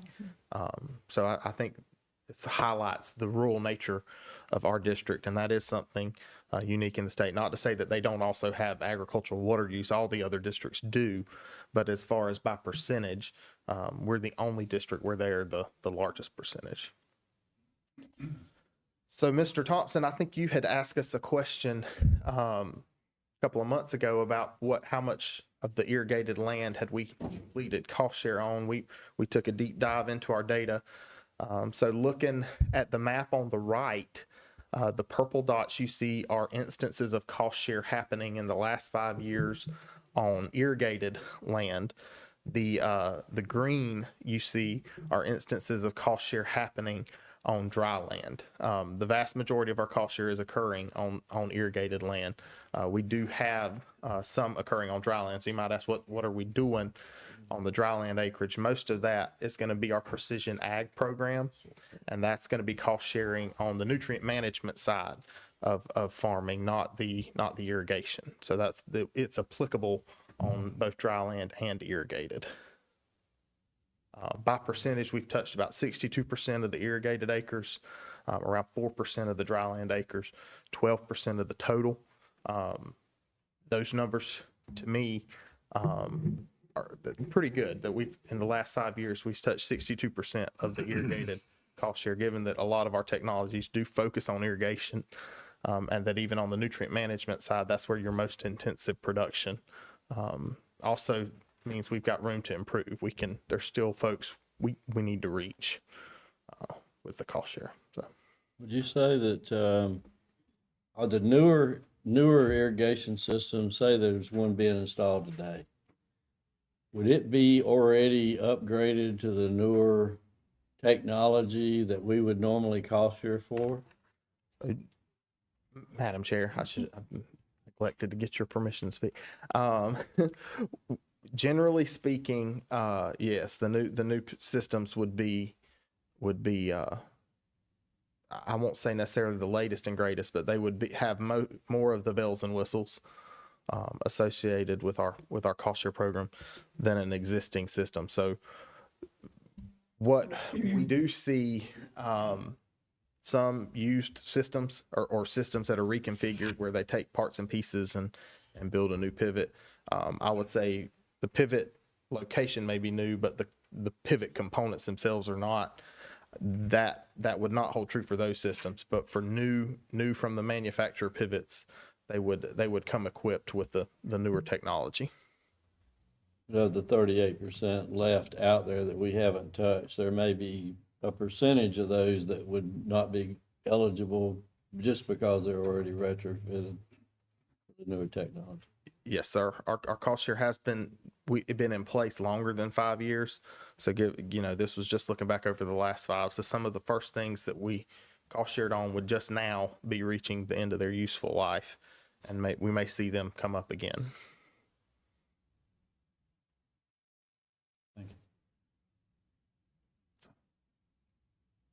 So Jonathan is going to come up and get us started talking specifically about irrigation, and then Savannah will come up after him. Good morning, Madam Chair, members of the boards. Morning. I'm here to talk to you about start out with our irrigation cost share items. Starting out, we have our some background on the irrigation items. We have approximately 13 items that we cost share on. 2 of those items are at 90%, and they're highlighted on this slide, which is our retrofits and our soil moisture probes. Since October of 2019, we've administered over $4 million, just 2 irrigation items. So starting out, we have our pivot retrofits. You'll do this on a center pivot to upgrade the drop nozzles so the irrigation uniformity is more uniform across the field. Having a uniform irrigation system makes a better yield and also helps conserve water. Next is another retrofit. We call this our irrigation retrofit. This includes all our irrigation systems except for center pivot systems. An example of this would be a nursery going from overhead irrigation to maybe a micro spray or a drip irrigation type system. Weather stations is next. This gives a farm level overview or a farm level view of rainfall, wind, and evaporation.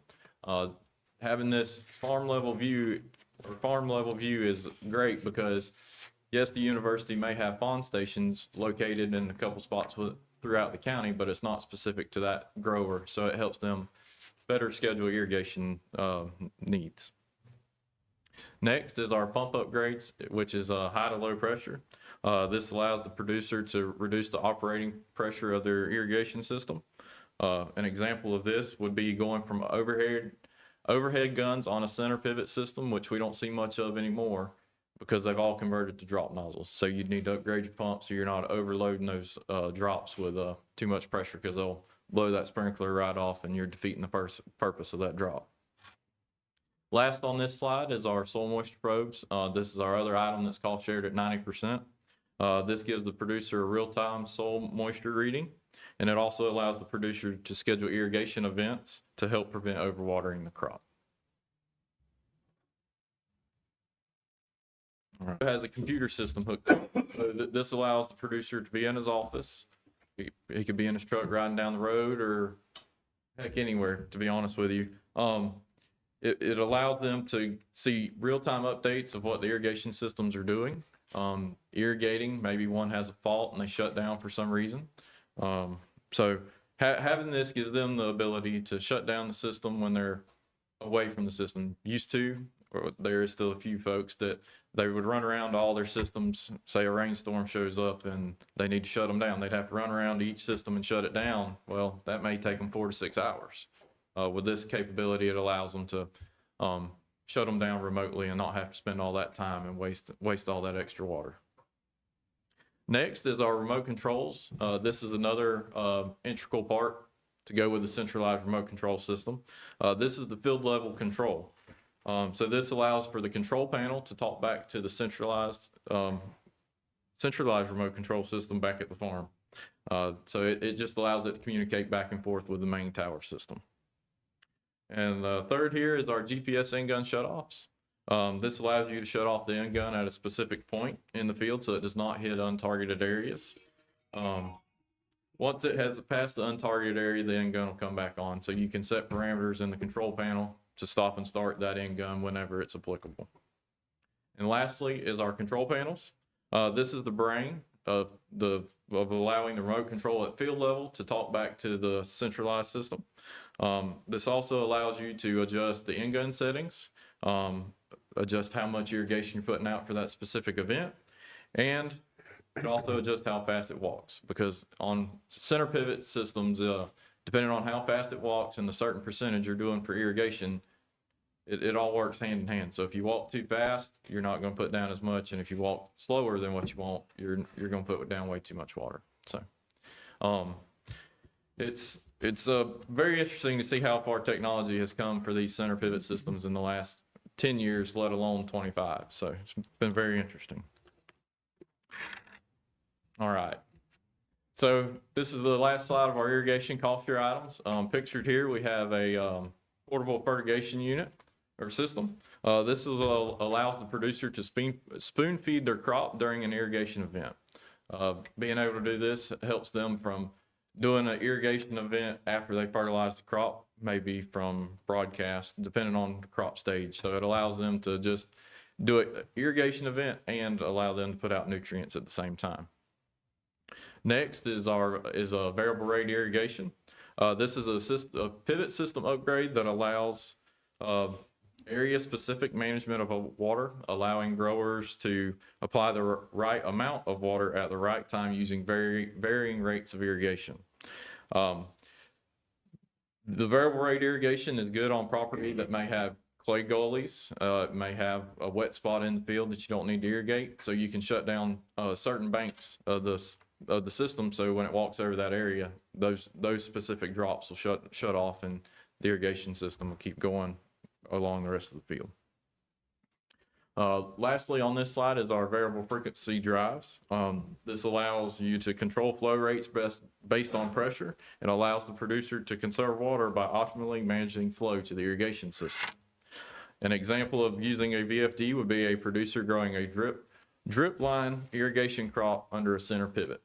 So this comes in handy with a lot of folks that may grow vegetables, that may grow peanuts or corn on the same property. Being able to fluctuate helps with crop rotation, build the soil up, and with the drip system, it requires a very, very low amount of pressure compared to a center pivot system.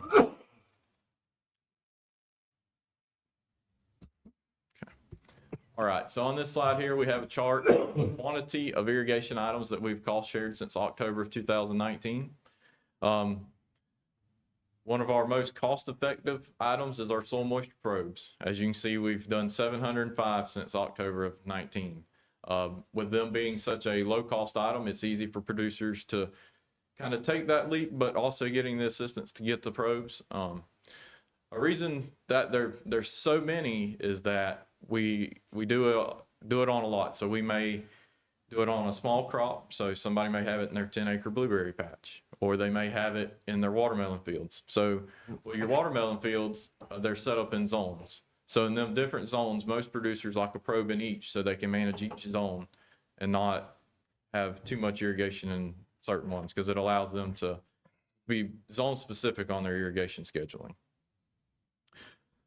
So we have soil probes up top, then we run down to remote controls and the retrofits, and those are kind of the items that we've done a lot of in the last 5 years. So you may be wondering, well, these items at the bottom, they're kind of low quantities to what we see up top. So for example, the centralized remote control system, we've done 21 in the last 5 years. So with this item, you only need one for maybe 5, 10, 15 systems, depending on the radius that you are from the centralized tower. So that's why you only see them with 21. Then as far as the other items, it's items that most people, like for the variable frequency drives, a lot of new systems are coming with those.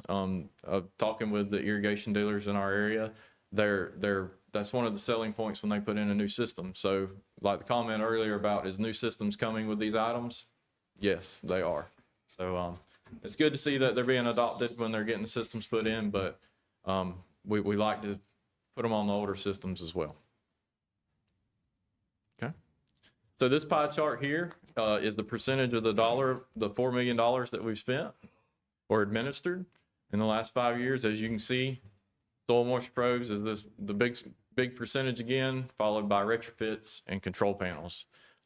Just for note, the other irrigation items include the weather stations, pump upgrades, variable frequency drives, the variable rate irrigation system, variable rate irrigation, and then centralized remote control system. All right, now I'm going to talk about a little bit about our dairy cost share. Since October of 2019, we've administered approximately $4.5 million. That has gone across 10 different projects that we've done. A few of the items that we cost share on is screen separators. Then we have our wastewater storage ponds, which this picture here is of a wastewater storage pond at one of our local dairies here in Suwannee County. Then we have denitrification wells, and then we also have sand lane and solids storage pad. Let's see, and here's a photo of the sand lane and the solid storage pad. So you may be questioning, why do we have a dairy specific funding source? These projects are very unique and specific to the operations. And depending on the size of the operation, the cost and the items that they may need vary. So it's just very helpful having its own funding source to do these special projects, because you never know with whatever dairy you're working with on what they're going to need for their new infrastructure or help update their existing infrastructure. Also, another note, these dairies also benefit from our normal cost share items that has been previously mentioned. They all are always looking for a way to improve. And with that, I'll turn it over to Savannah to talk about our Precision Ag program.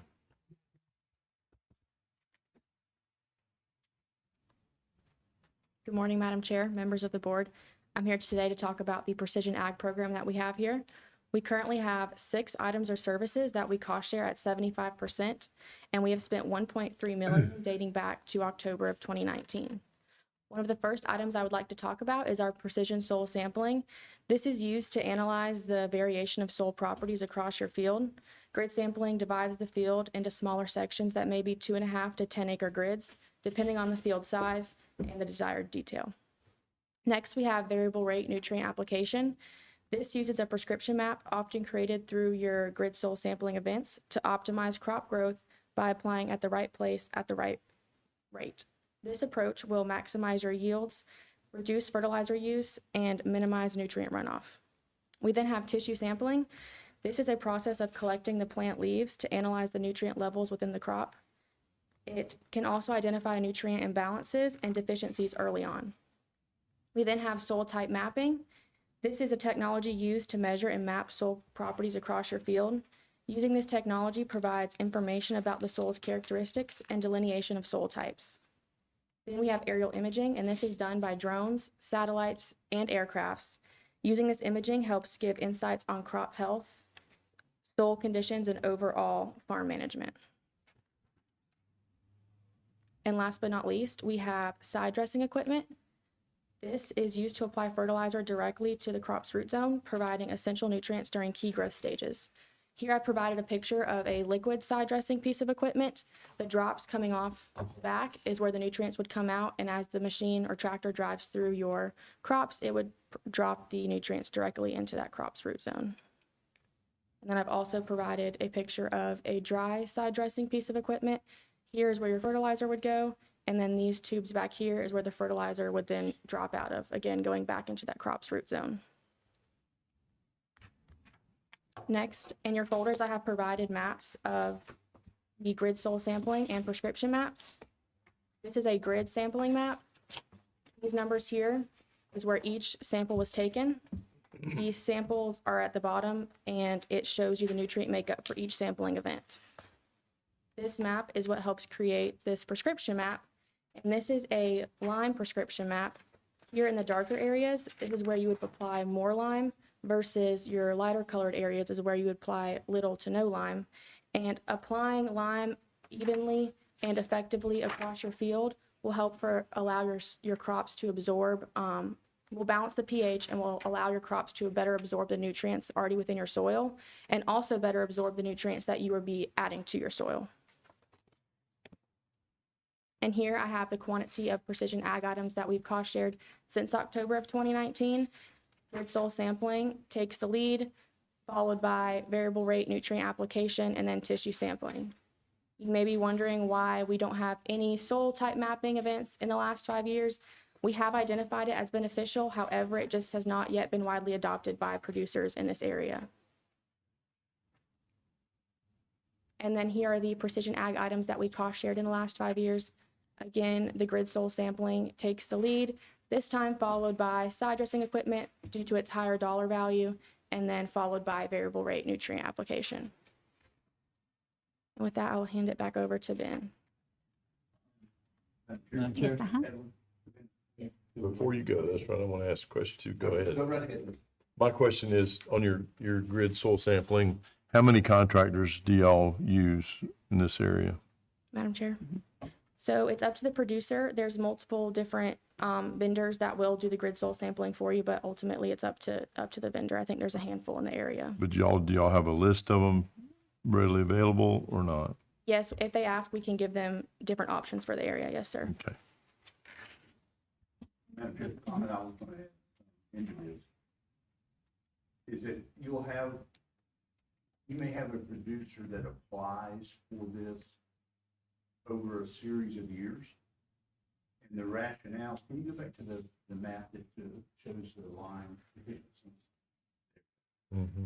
And so the idea behind this precision ag is that over time, that field will become more uniform because you're only applying what macro and micronutrients are needed in each of those areas where it's been differentiated. This is all done, the samples support this map as far as delineating which areas are deficient. And so that then when the application comes back, and we cost share on that fertilizer application technology as well with this, but then those nutrients are only applied within those areas as demanded. And so really, very precise, and over time, the idea is to get that field as uniform as possible across that production. Madam Chair, I'm curious, you might be able to answer, Savannah, certainly, if you can. But is the application equipment like for lime? I know it's because of the sheer volume of the material that's put out, you're generally putting out a ton of the acre or something like that. Does those applicators, are they able to cut off the rate and just running across the field? They program it in and they just run across the field? Madam Chair. Yes, there's GPS systems, and the prescription map goes into the tractor, and they actually know when to put out nutrients and when to stop putting out nutrients and at what rate. Feeds or slows down the belt. That's neat. And I would add that it depends on the vendor or contractor that's doing the applications as well. They may be putting out one micro or one macronutrient across that field from an application standpoint, and then they would need to make another pass across it. There is some equipment out there that's pretty costly that you can actually have different bins set up within the fertilizer equipment itself. Those aren't widely used because they're so costly, and you can only put X amount within a bin size to accommodate the application across that field. that all? I have one question that I'm just sitting here thinking about, talking about the specific equipment is very expensive for certain types. Do we do cost share to the ag producer to help him pay for the subcontractor to come in with the GPS system to do the fertilization? How does that, I mean, or I don't know that we give any cost share to a contractor that can purchase the equipment to come out and help our farmers get the GPS distribution of fertilizer. How does that work for us? That is what we cost share of the variable rate nutrient application. That's that part of the cost share to come out and do that practice. So does that go to the ag producer to help pay for the subcontractor to come out and do that? Or are we helping the subcontractor purchase the equipment so he can come out and do it for the ag producer? It's helping the producer purchase the service. Okay. Madam Chair, to that extent, the piece of equipment that Savannah had on screen earlier, they're pretty costly. Mm-hmm. So for some of your middle and smaller ag producers, it's not cost effective for them to buy that equipment, and even some of your large producers. But as Savannah has suggested, we do from the application aspect of it, the same thing. We do have a price per acre that we contract with the farmer to do, and then the farmer pays and executes the agreement with the particular vendor that would do the application or the sampling, the soil sampling. Madam Chair? Mm-hmm. That piece of equipment that the district purchased or helped purchase that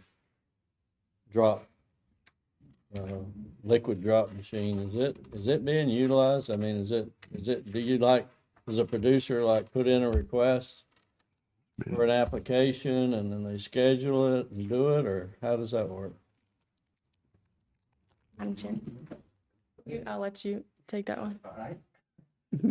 Yes, sir, it is. Actually, we contracted with the University of Florida for the program, and then the Department of Ag also contracted with the University of Florida IPAS, the research center out here, for the operation of that piece of equipment. It was actually the first picture that was up in the presentation when we started. And but if a producer needs that put on their field, that example, then they would contract through their extension service. They would come out and demonstrate on that side of it. And that was primarily set up for what she has here is kind of a side dress. Wide, the bottom of the application. They put a lot of miles on that machine since we got it, I can tell you that. I've seen it in a lot of farms. Well, that's good, it's being utilized. It is. And from an education aspect, and showing producers from a precision fertilizer approach, these are the benefits of utilizing that type of technology. And then certainly some of the outreach with that extension, agents know about our cost share program, and then they can help support and the technicians as well with outreach to tell producers that there's cost share available for utilizing this type of technology. I'm always just amazed at the technology that goes into agriculture now. Yes, ma'am. All right. Any other questions for Savannah? Nope. Thank you. Then One more last part. Oh, too far. So we did want to recognize some recent challenges to the ag industry in our area. Certainly, these are not going to be news to you all. Some of you in agriculture, others in business will face some of these same challenges. But they kind of fall into two categories. One's economic conditions. The other is the natural disasters we've experienced in the last year. So with leading off last year, 2023, We had Hurricane Idalia, with up to $371 million in damage to agriculture, infrastructure, crop loss, things like that. Hurricane Debbie, back earlier this year, damage is estimated around $93 million. And then most recently impactful to our area, we had Hurricane Helene. Those damage assessments are still coming in, but likely to be in the hundreds of millions. The picture you see is an example of a lot of what we saw around our district, with pivots overturned due to the storm. I think in Idalia, we had just under 200 systems more or less down. With Hurricane Helene, we're hearing numbers more like 800. So definitely very impactful to our farmers. And then also just the general economic conditions. These are, you're going to see two plot graphs that I pulled from the USDA's website. These are national averages, month reports compiled monthly, of the using 2011 as a base year, basically of the percent inflation. You see the red dotted line is the amount paid out by agriculture producers, the inflation rate for their goods and services they have to purchase to operate. Underneath it is their receipts. And then just a little deeper dive into those. This is the same graph, same base year, but looking at three different inputs that are common across most agriculture operations: that's chemicals, fertilizers, and fuels. So they're all starting to come down, but have really been facing some tough economic times, as we all have, and just want to recognize that and be thankful, because it is a cost share program, not a something where we purchase and give it to them. They're bearing anywhere from 10% to 30% plus of the cost of these technologies, and they're still making the decisions, even facing these conditions, to invest in this technology, and we appreciate that. Happy to answer any questions. Any questions for Ben? Can you send me those last slides? I can, yes, sir. Okay. I'd like to see what the log injector looks like in that data. It's those were pulled right from the USDA's website. They're ERS, and they may have that. I'll dig around and see. They may have it specific to that, but it would look very similar, particularly on the It's ugly. fuels. Yeah. Would you like to buy a logging job?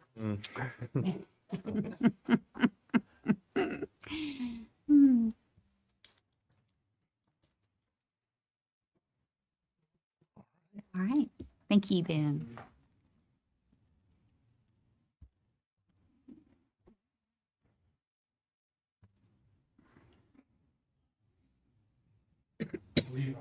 I think you are, Leroy. I was just sitting here got you up next. That's right.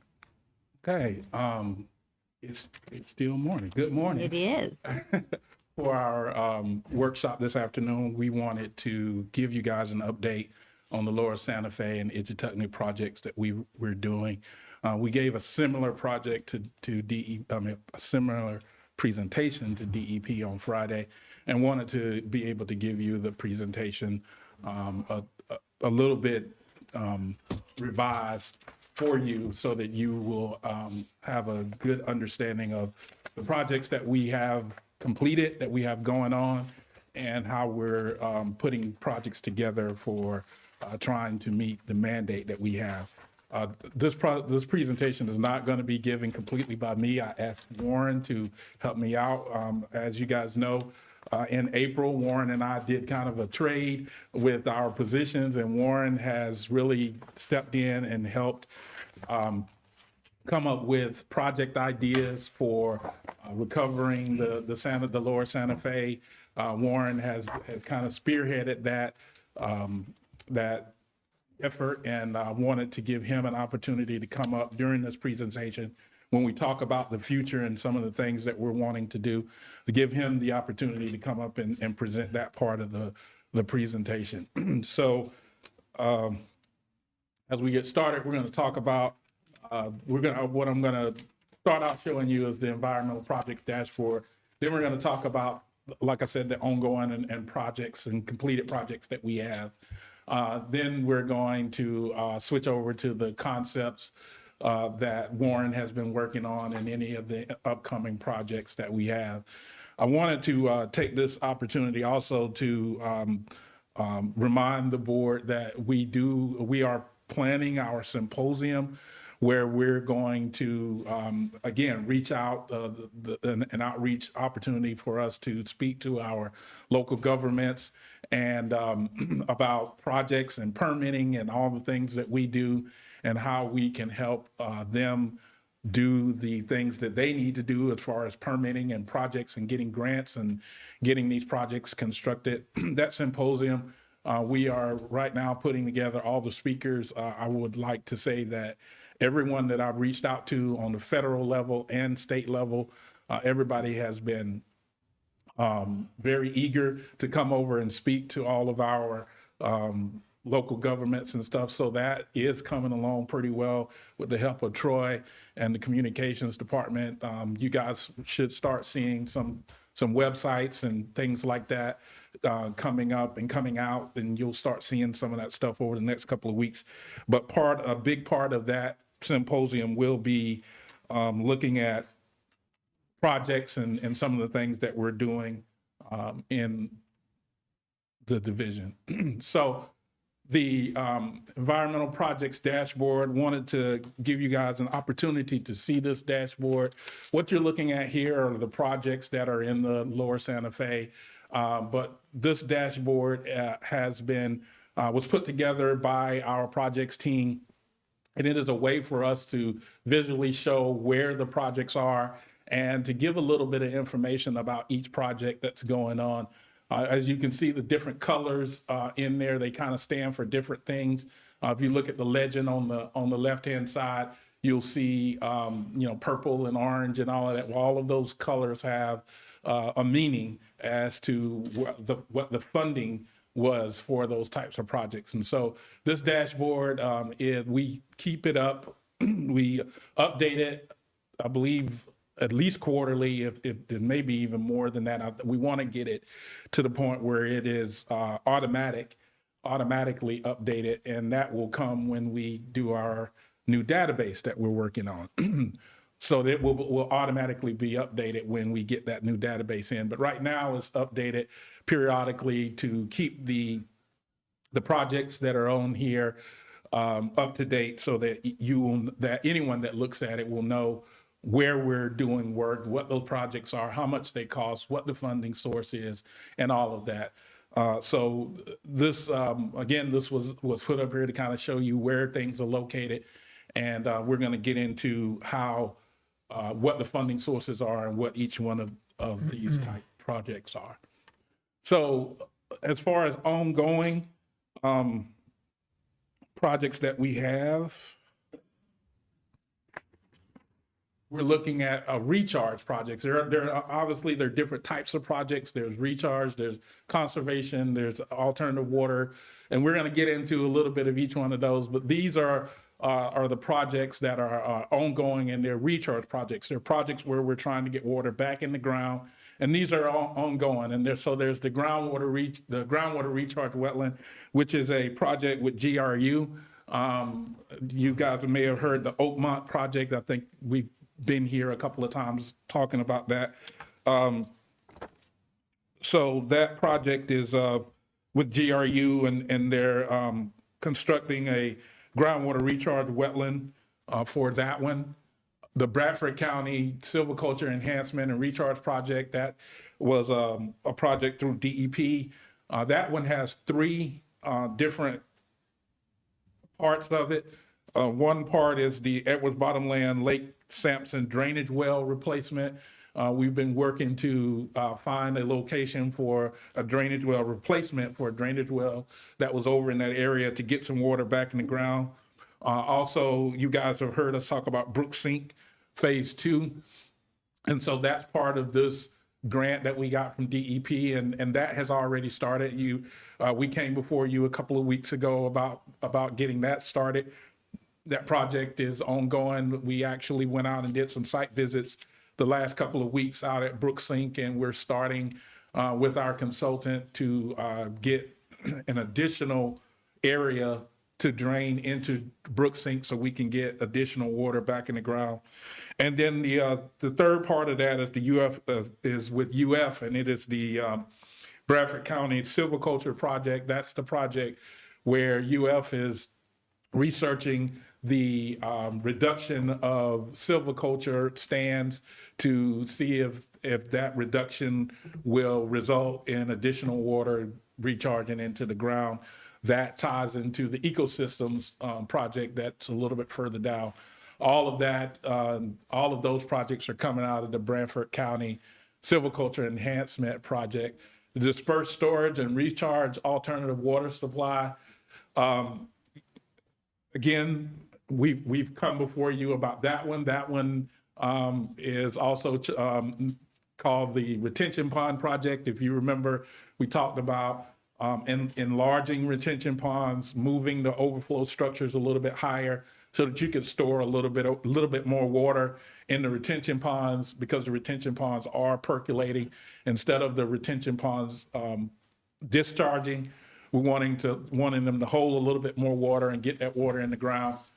So that project is ongoing as one of our consultants is doing some modeling, looking at 30 or 40 projects, doing the modeling to see what kind of impact storing that extra water in retention ponds is going to have to our gauges that we need to work on. The ecosystems services, the ecosystems project, again, that's the project with the silviculture, and we are working on that through the Bradford County Silviculture as well.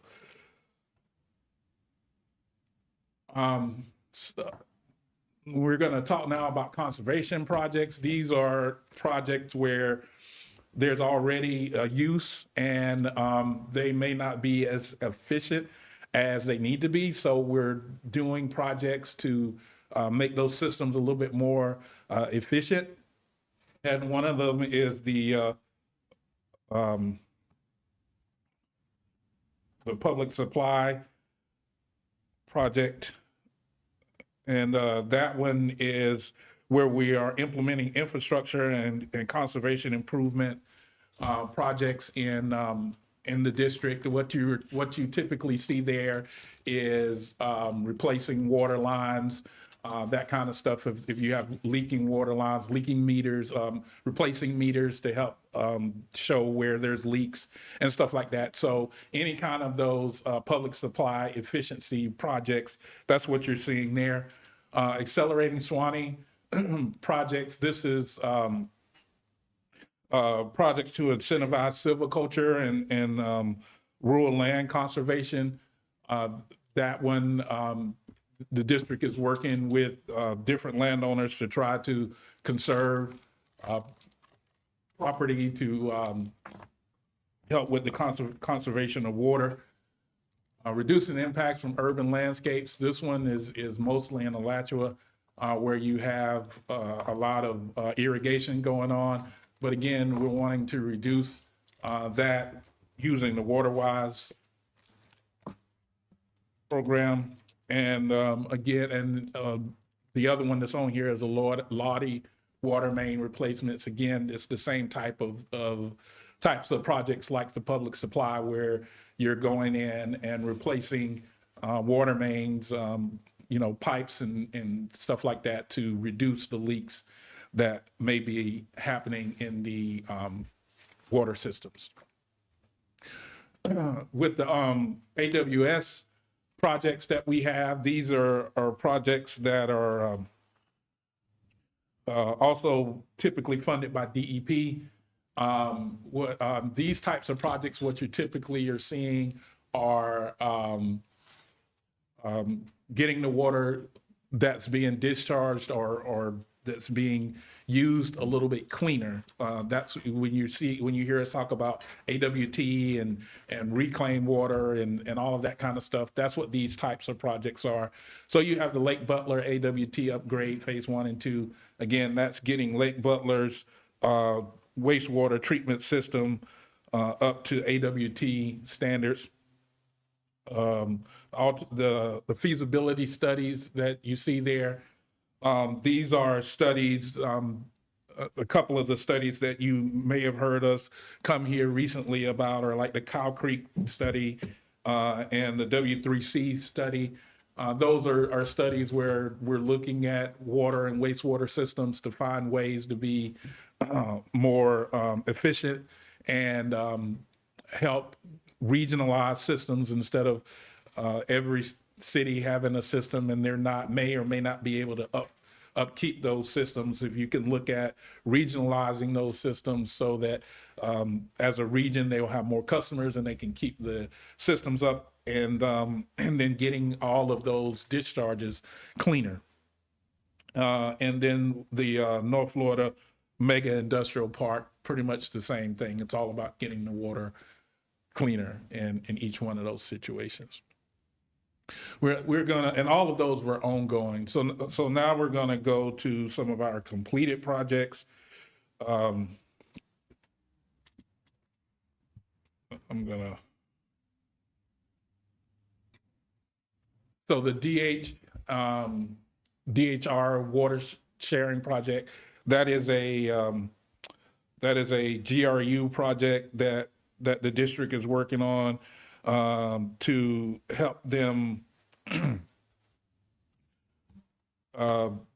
in their power plants. They're going to reduce the amount of groundwater they're using by using reclaimed water or water that's already been treated, and then sending it through their power system to save a little water there. And also we have some regional AWS studies that we have put on to look at the BMAPs, the regional study for the Santa Fe BMAPs and associated PFAs to develop matrix for alternative water supplies.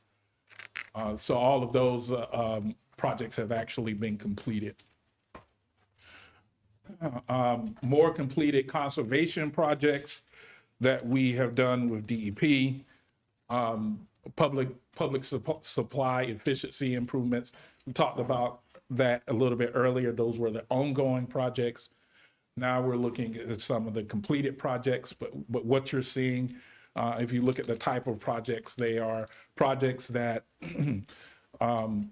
water systems may have leaks, they may have, there may not be as efficient as possible. So the district, through these types of grants, have been working with the cities to get their water systems more efficient, get them under 10% loss, I believe is what the goal is for those.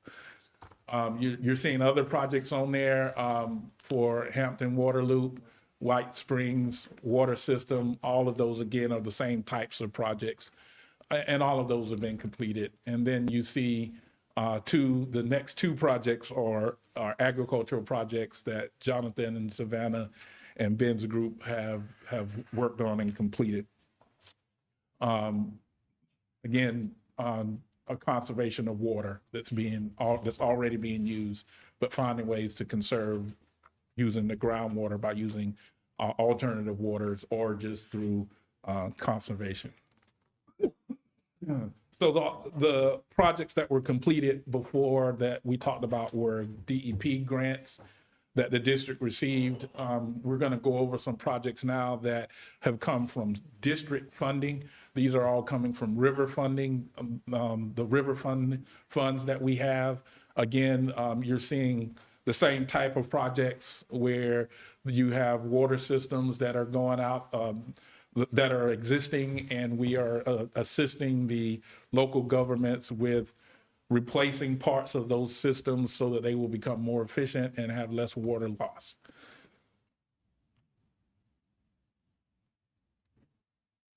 Here are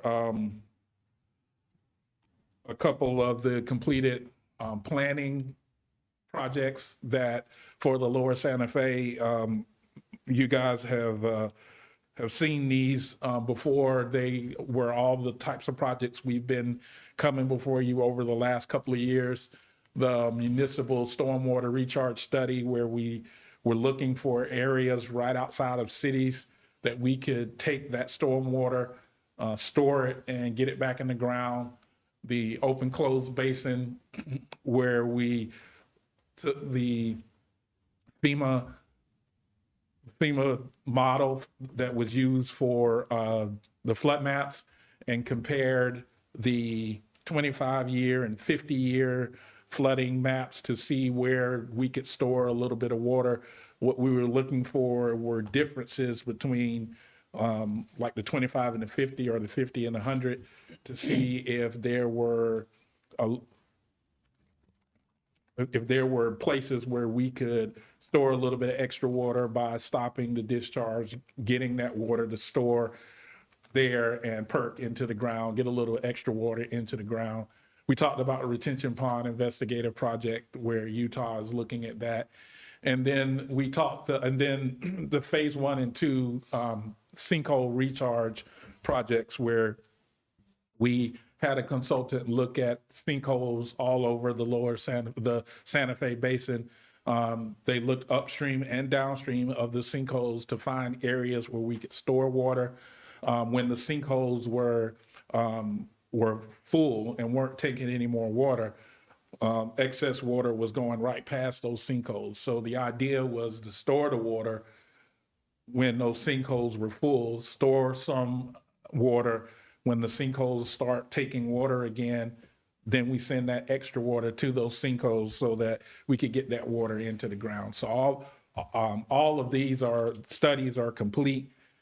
We have recommendations of projects that could be done. And actually the work that Warren is doing, a lot of the work that Warren is doing came out of this study of the sinkhole recharge project. So with that, that's going to be my part of the presentation. I'm happy to take any questions. And then after that, Warren is going to come up and talk about the projects that he's been working on here. Madam Chair, I've got one. Leroy, the savings that's associated with the projects that we currently have that we're working with, and most notably the completed projects, about 5.75 million gallons a day. Were those numbers used when we start formulating the MFLs and the withdrawal of groundwater? These projects are already implemented and currently saving this much water. Have those been factored into that, Into the calculations? Madam Chair, I'm going to ask Amy to answer that because I'm not sure of the answer. It does depend on the type of water use that we're talking about, or the type of savings. So for example, the conservation projects that you see there, as you move forward in time and you estimate water use for the next year, then whatever water was saved, it would reduce the withdrawals for the upcoming year. And so for conservation projects, we just tend to look at the subsequent years to look at what the water use looks like relative to demand. For recharge projects, so for example, Brooks Sink is something that we're going to have to look at how to simulate the additional water as it relates to the Santa Fe. So for those projects where you're getting additional recharge in the ground, we're going to have to figure out how to capture that information and get it back fed into the MFL itself. But for conservation projects, as we track our water use, we should see the benefits of that conservation directly in the withdrawal estimates. Okay. But as we go forward, I mean, I'm interested in hearing what Warren's got coming down the pipe. That's exciting stuff. But if we have a number that we have to attain or reach for recharge or savings, either by reduction in the amount of water we withdraw or the amount that we recharge, ultimately that number's levels out, right? It's got to be a certain number. And I guess my question, and you may have answered and I just didn't hear it that way, but of the projects that we already have in the pipe that are ongoing and yet some of them haven't been completed, like 18.45 million gallons a day, are projects that are out there that haven't been implemented or completed yet. And we had the 5.72 million gallons a day that those projects are already done. They're done, and we've estimated that to be the amount of reduction. Are those numbers already being considered when we use the MFL data that everybody's going to be looking at pretty quick in the next couple of years? So depending on the time of completion, so for projects done 2019, for example, that baseline data set would not yet have those numbers in that baseline data set. But then as you increment forward and you look at, for example, let's take someone who has implemented a cost share to reduce their withdrawals. They implemented the cost share, they reduced their withdrawals. So for 14 through 18, they had a baseline water use, but then going forward in time, you can see that usage is now lower. And therefore that would be credited as you move forward into that next 5-year water use data set. For recharge projects, we're going to have to figure out we need to capture that information, and we need to capture how much is going in. And that's as we get more recharge projects like Brook Sink, that's where we're going to need to figure out what the best way is to capture that through time. So we can make an estimate for a given year, but we're going to need to estimate through time how much recharge we're getting from some of those recharge projects.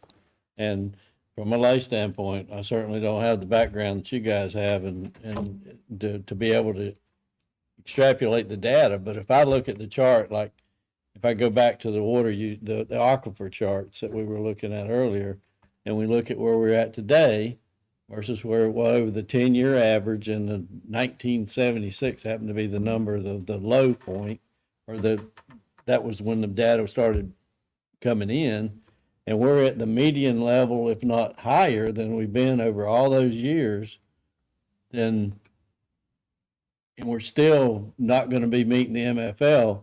There's some pretty dramatic stuff's got to take place to make it happen. And I think, it's been addressed at the board already that I have a concern that we don't get to a point where we say, oh my goodness, we've got to reduce, everybody's got to use half the water that they've been using. But these recharge projects hopefully is the answer to that. And I was just trying to understand where we were going, not only where we're going, but what we've already done and implemented and how that affects those numbers. But 2018 is the magic date, right? Anything prior to 2018 has probably been calculated into factored in. Again, for water use, for things that relate to conservation, then each year when you get new usage estimates, any water that they didn't pull out of the ground would not be counted towards use. And so if the project wasn't fully in place in 2014 through 18, that's okay. Where we would see that change in usage would be going forward in time. I said for aquifer recharge projects specifically, that's where we're going to need to capture some of that information. So Brook Sink is an example of something where we're currently enhancing that, getting that volume and figuring out how to represent that volume and measure it through time so that it can be credited as recharge. And then as you think of the other projects that we're looking at for recharge, that's something that we're going to need to figure out how to capture that information the best way possible so we can track that going forward in time. Okay. I'm not sure I'm helping with your number, but yeah, that helped me. Yes, thank you. Thank you, Leroy. Yes, Madam Chair. Yes, So Leroy, you mentioned recharge basins or holding places and then putting it into sinkholes. So is this treated water going into sinkholes, or you're just running it out of a reservoir into the sinkhole? Madam Chair. In the projects that we were looking in the studies, we were just looking at creeks and rivers coming down,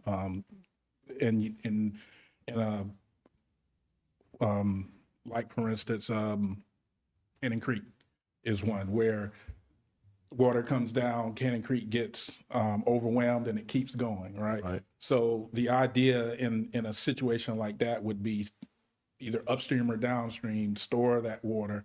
When Cannon Creek gets to a point where it's taking water again, then release that water into the creek. It's the same water. That would have naturally passed it. We're just storing it and putting it in at a little later date. I've got a question I'll get with you later on about City of Live Oak and something very similar. Sir.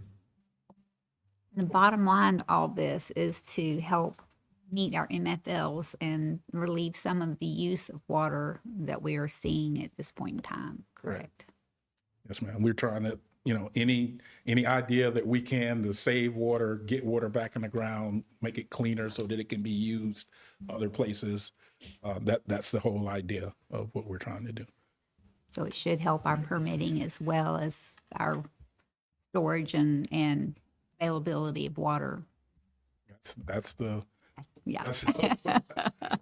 That's fingers crossed, right? Yes, ma'am. Yes, ma'am. I'll bring up Warren. Warren, All would right. you? Madam Chair, one question. Yeah. On the North Florida Mega Park, Industrial Park, you said we have ongoing projects there. Is that in conjunction with the new wastewater treatment facility? Madam Chair. How does that park? That's what it is. Okay. That was a big number, dollar-wise. Yeah, 6.3. Mhm. Right. All right. Thank you, Roy.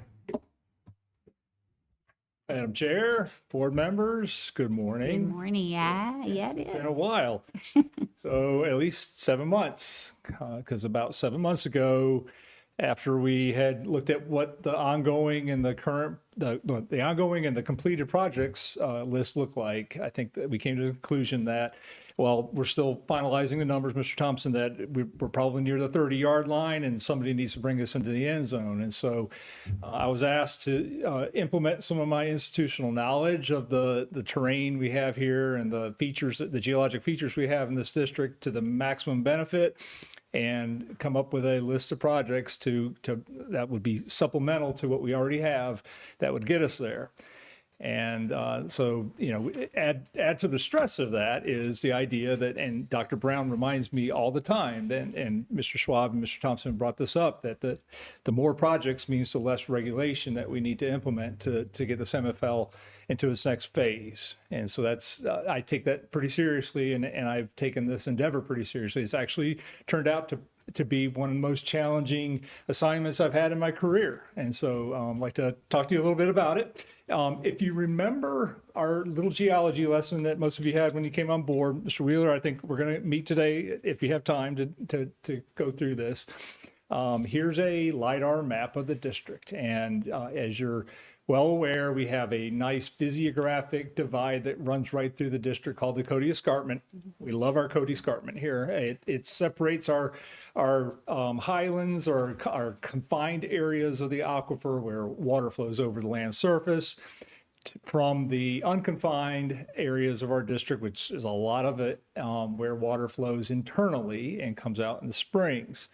Thus, I came up with a phrase for my challenge, which is I'm been asked to recharge in a discharge district. We have 400 springs, and we are a district that likes our water to come out of the ground and not put it in.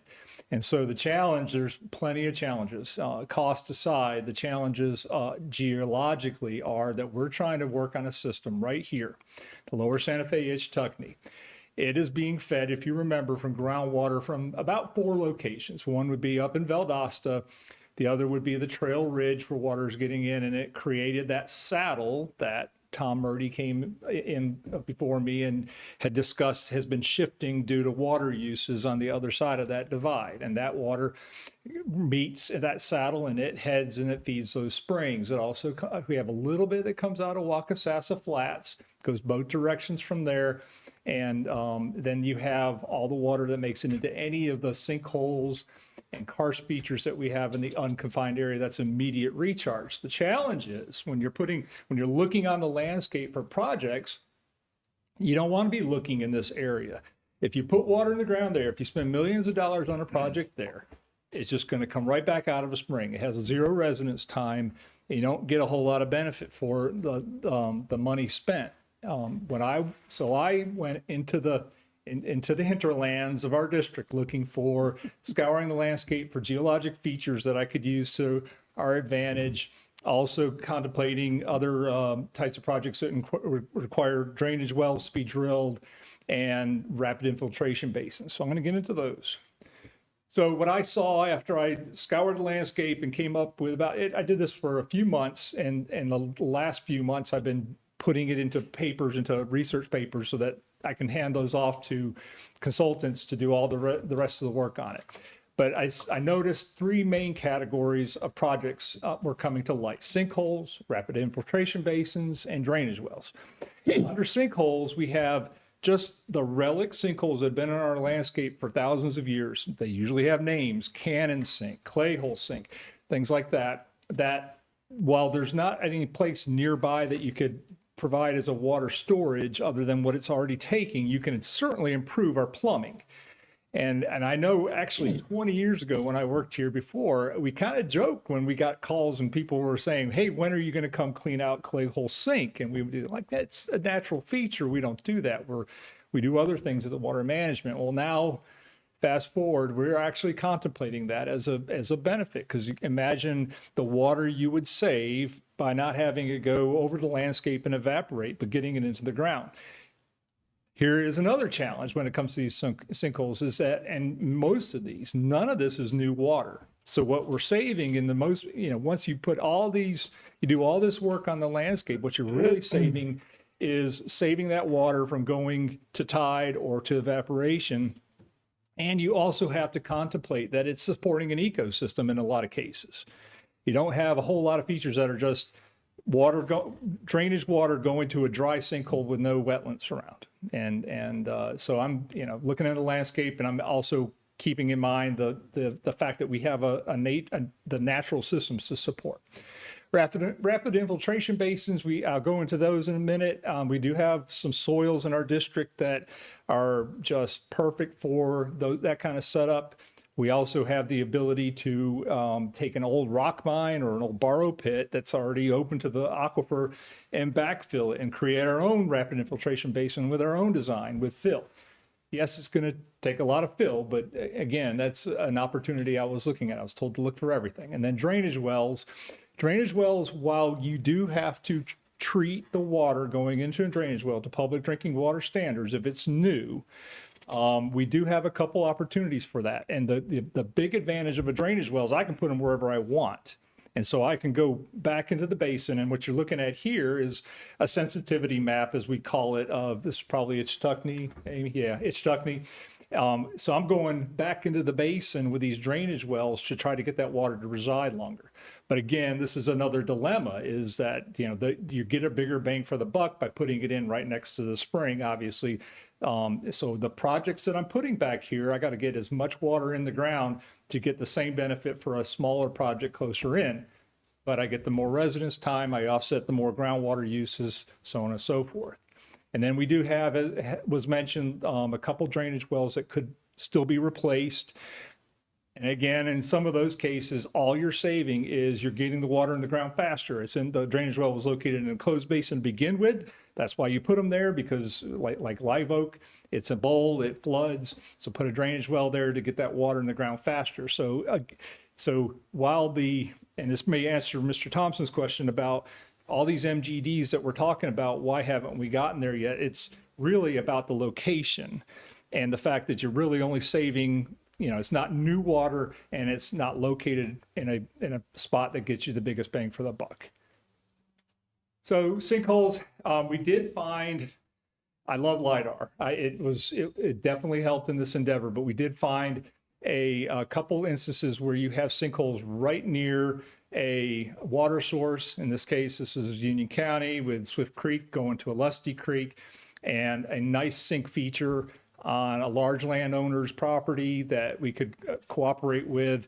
You do have the ability, I've been down in the bottom of it, you do have the ability to get machinery down there if you wanted to actually improve that connection to the aquifer. And here I can tell, from the geology information we have in the district, I could tell we're about 15 feet away from the top of the Florida aquifer at the bottom of these sinkholes. They do take water already, so because you already have that connection in the 100-year flood, you don't have to treat it. You can just enhance it and get the water in the ground faster and save it from evaporating. But again, it's not new water, unfortunately. It goes to the Lusty, which goes to the Santa Fe.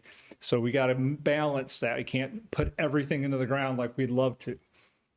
But again, this one's up in Union County, pretty good distance from the final drains of the springs of the Santa Fe. All right, so rapid infiltration basins, we do have, this is a map showing well-drained soils in our district that are in areas of largely unconfined aquifer.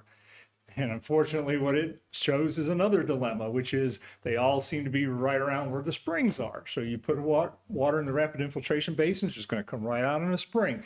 So what I did is I started looking further down in this area. This is what we call the High Springs Gap, where the water coming out of Waukesasa Flats meets the water coming out of Trail Ridge, and then eventually goes either north to the springs of the Lower Santa Fe, or further south, it goes to Rainbow Springs in the St. Johns.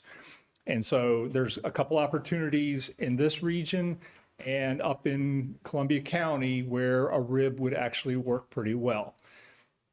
But the best thing to do is to use the landscape to your advantage. And I know Leroy's been up here a couple times talking about our Cow Creek project, which is a water storage project right there in the northern part of the Waukesasa Flats.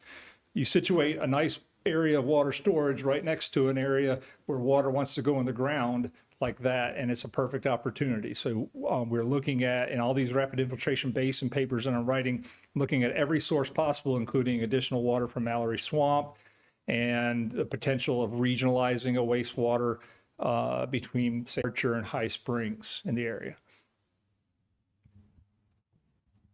And my favorite, drainage wells. This is an outline or schematic of a piece of property the district owns in the far northern reaches of Columbia County. And here it's poorly drained soils, but in lots of wetlands. That's why I've got my solar array kind of interspersed throughout here. It's not just a perfect box because there's wetlands in between where all those panels would be going. But it is pretty far removed from any power source, so we'd have to think out of the box for the power source. It has a creek running through it. Little Swanee Creek runs right through there. It has a pretty plentiful water supply, but again, it's water out of the Osceola National Forest that goes to the Swanee, and the Swanee, the Upper Swanee right now is being looked at for its MFL status. So you got to balance that take.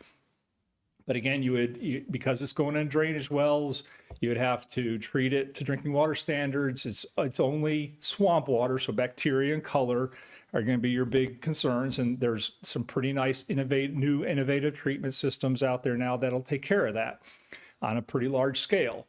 You'd have to store it because it's solar powered, and so to get a continuous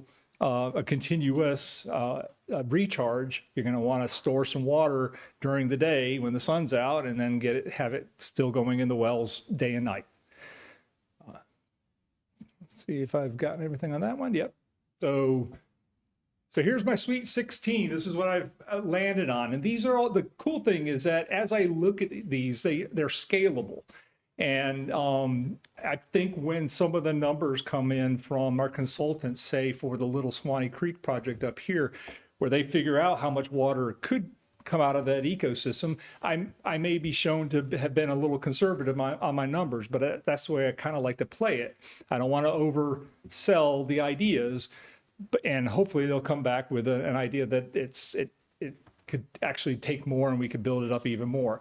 But what you see in general is, here's a drainage well for Lake Sampson that I'm going to design and site the location for, and then the drainage well for Little Swanee Creek, and potentially one around Deep Creek. And those will be on the far reaches because you can put them where you want. You put that water where you want it, and you can get that residence time. And then in between, where all this water is feeding to the system, here are all my sinkhole cleanouts.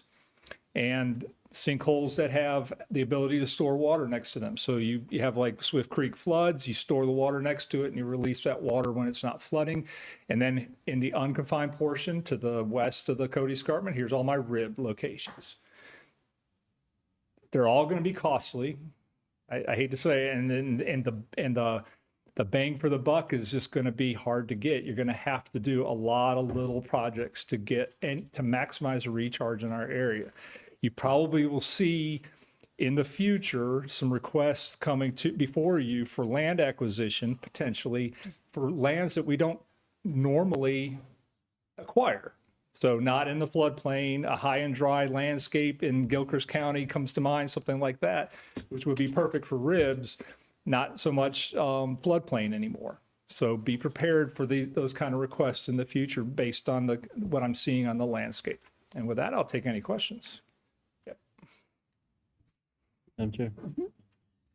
Well, it's exciting stuff. I'm happy to see that there are things out there, options that we can utilize to recharge the aquifer. But a question, like on that one, say the one up there by that little Swanee Creek that you got, would that water be drawn into that area or into that recharge when it's just high levels? In other words, when there's a rain event or something that creates more water, it's just gonna run off, and then you store it? Or is that something you're draining water from all the time? I'm sure. Mr. Thompson, great question. Little Swanee Creek, every time I've seen it, it's either been flooding or it's got a pretty good amount of water in it. It has, I want to say, I'm trying to remember. I think this project, my proposed take out of that area would be about a 6.5 MGD project, which is pretty comparable to St. John's Black Creek project.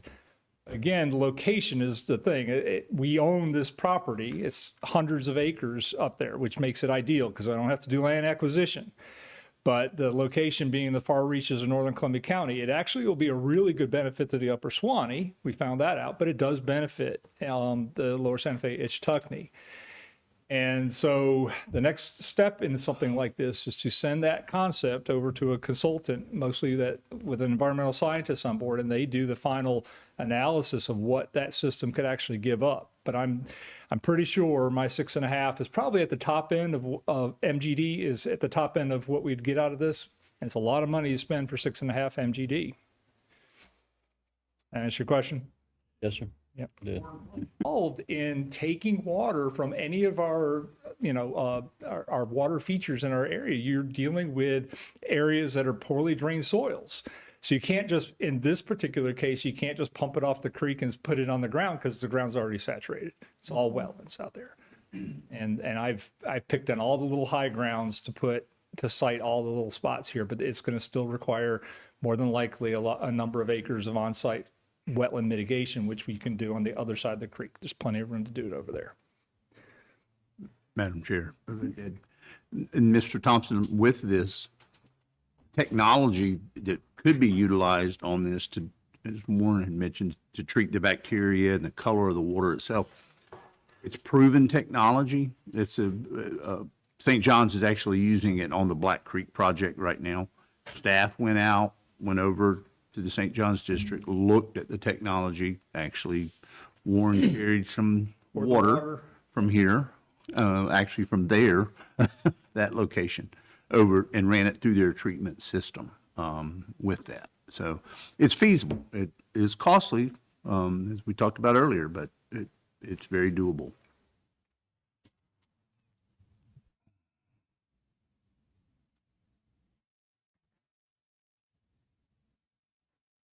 Any other questions? You said the Black Creek's only doing about the same, about 6. They mentioned the Black Creek project was 7.5 million gallon a day take.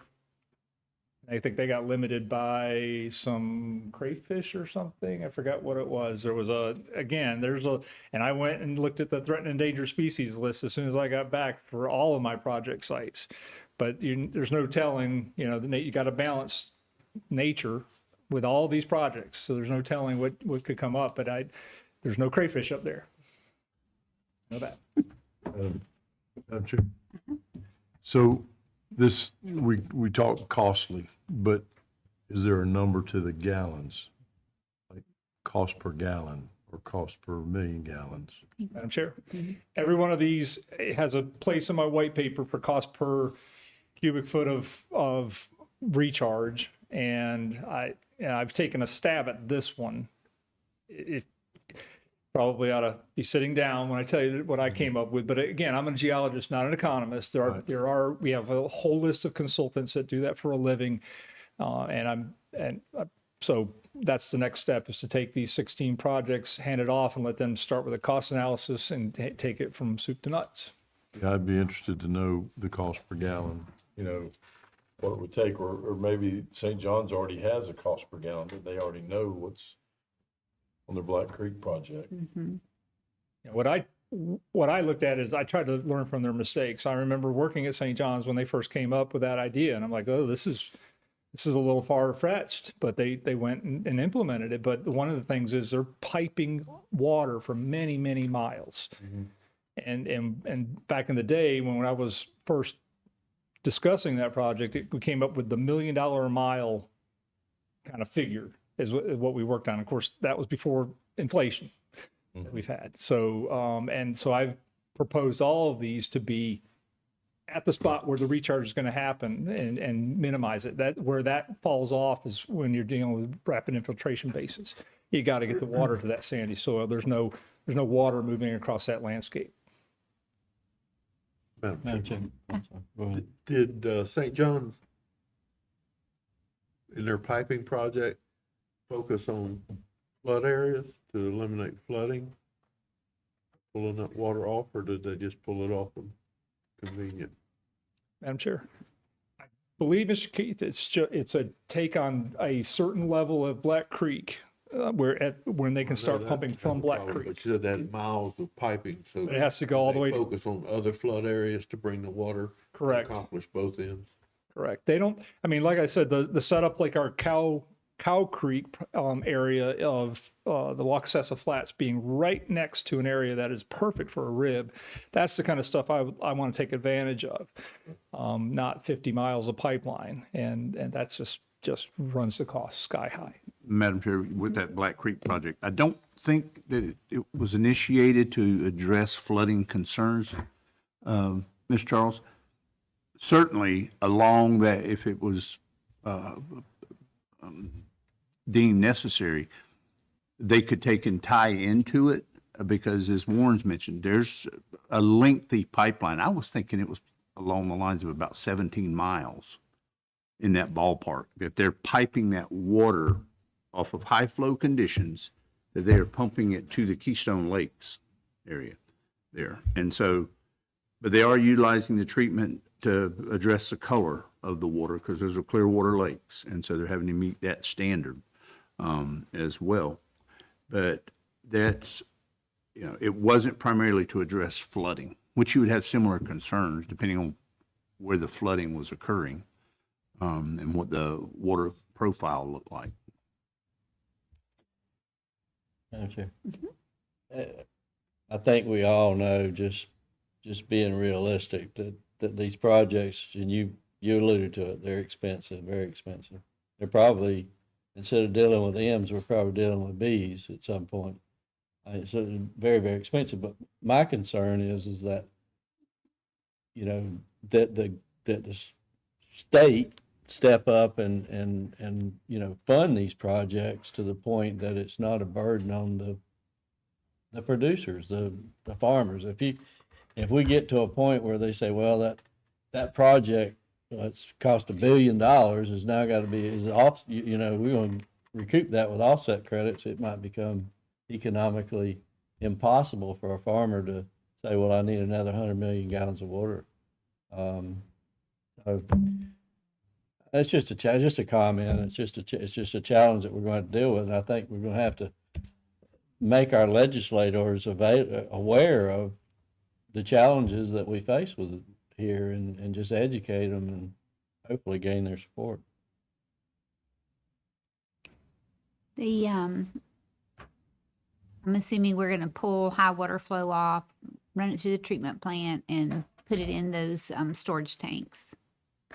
Is that kind of the thought process? The concept. What you typically are dealing with when you're dealing with black water environments is the treatment for the bacteria. Something that is the standard chlorination treatment actually results in some really nasty byproducts that you don't want. And as Hugh was mentioning, one of the treatment media we were introduced to takes care of at least the color, which would allow when you have the color removed, now you can do a UV type treatment of the bacteria, which doesn't result in those kind of byproducts. But each one of these has been kind of a little research paper in and of itself. I'm at the point now where I'm handing them off for that cost analysis. And the storage tanks would have to be big enough to make it all well worthwhile, even putting the infrastructure in. Very big. Interesting. Any other questions? There was one in the audience. Oh, I missed the conversation, Madam Chair. Ray Hodge. I just want to share, I know y'all got a letter from Fruit and Vegetable Association on the MFL. Just to know there's a working group of all ag commodities. Fruit and Vegetable chose not to be part of our letter, but they did pull a lot of our contacts, and we can share that with you that we sent to DEP. This has got Farm Bureau, United Dairy Farmer, the peanut organizations, Florida Watermelon Growers, Nursery Grower, Cattlemen, and there's a few others. This coalition has been working for several months to try to work together to prepare technical. We have to change this from the inside. And as Mr. Larry says, it's ultimately going to be a legislative. The legislature has provided probably not as much instructive detail on how to do this, and it's put it on the state agencies to try to comply. And it's clear that there's a lot of confusion. You have this MFL for the Santa Fe Tuckney happening, and then there's the Swanee coming. Well, you've got implications there, and how do you handle one part of the piece of the pie when you've got another one coming? Just know that this is one of the most serious issues and threat to agriculture in this region. United Dairy Farmers working with this group are going to continue. We're going to have briefings with DEP. I do think DEP wants to do what's right. They're trying to accomplish the task that has been directed by the legislature. We appreciate all y'all's willingness because it sort of flows downhill to you all. And ultimately it's going to be about the money. And we can't afford this. A lot of the different users in the area can't afford it, especially when it's not necessarily about consumer water supply. It's for some critters and habitat up these rivers. Not saying that's not important, but that can be very variable and changing. And so every 5 years, they're going to reset this. It's just really, it's hard to build a plan when you constantly have the process changing. I'll just let you know that we are briefing our legislative friends. Commissioner Wilton Simpson has sent letters in on this issue. And we have a lot to work together. I think a lot of us, we can make excuses, but we've all got to sit down together and map out a plan and just know we're committed, but it is very scary. Some of these things right off the bat, you're going to see a choice for a farmer of 25, 30%. And there's a number that's either you don't grow crops, which that's your profit, you're not in existence. So this thing could ripple out if we don't address it. And I just want to commend your staff. They're trying to do their best to try to come up with solutions. Ultimately, the funding, the state needs to fund this. Farmers will continue to do more cost share and do what they can on the margins. But to make these heavy lists based on the assumptions they use in this modeling, it's going to take a lot of state resources, but we just appreciate everything y'all doing. Thank you, Hugh. Okay. all right. Thank you, sir. Keep up the good work.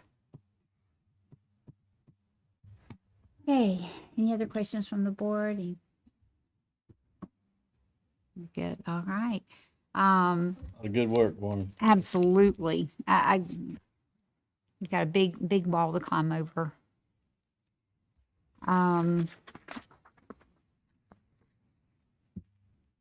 Do we want to take a break after, or? All right. Let me ask Miss Pam, how long is your?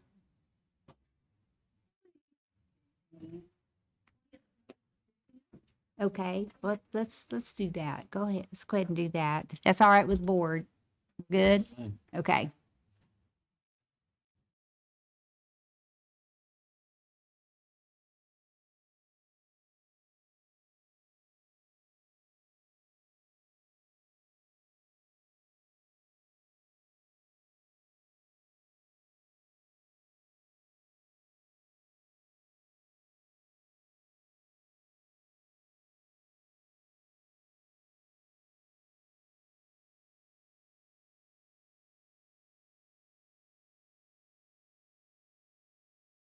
$325. This is approximately a $3.7 million increase over the current fiscal year 2025 adopted budget of $79,967,278. And before we dive into the budget, take a brief moment to review the budget timeline and note some important upcoming dates. The preliminary budget that we're reviewing with you today will come before you for board approval at next month's board meeting on the 10th. It will then be submitted to the legislature by January 15th, 2025. Following a brief recess, we will return to you at the May board to present the tentative budget workshop. And that will be presented to you for board approval at the July board on the 8th, and will then be submitted to the legislature by August 1st, 2025.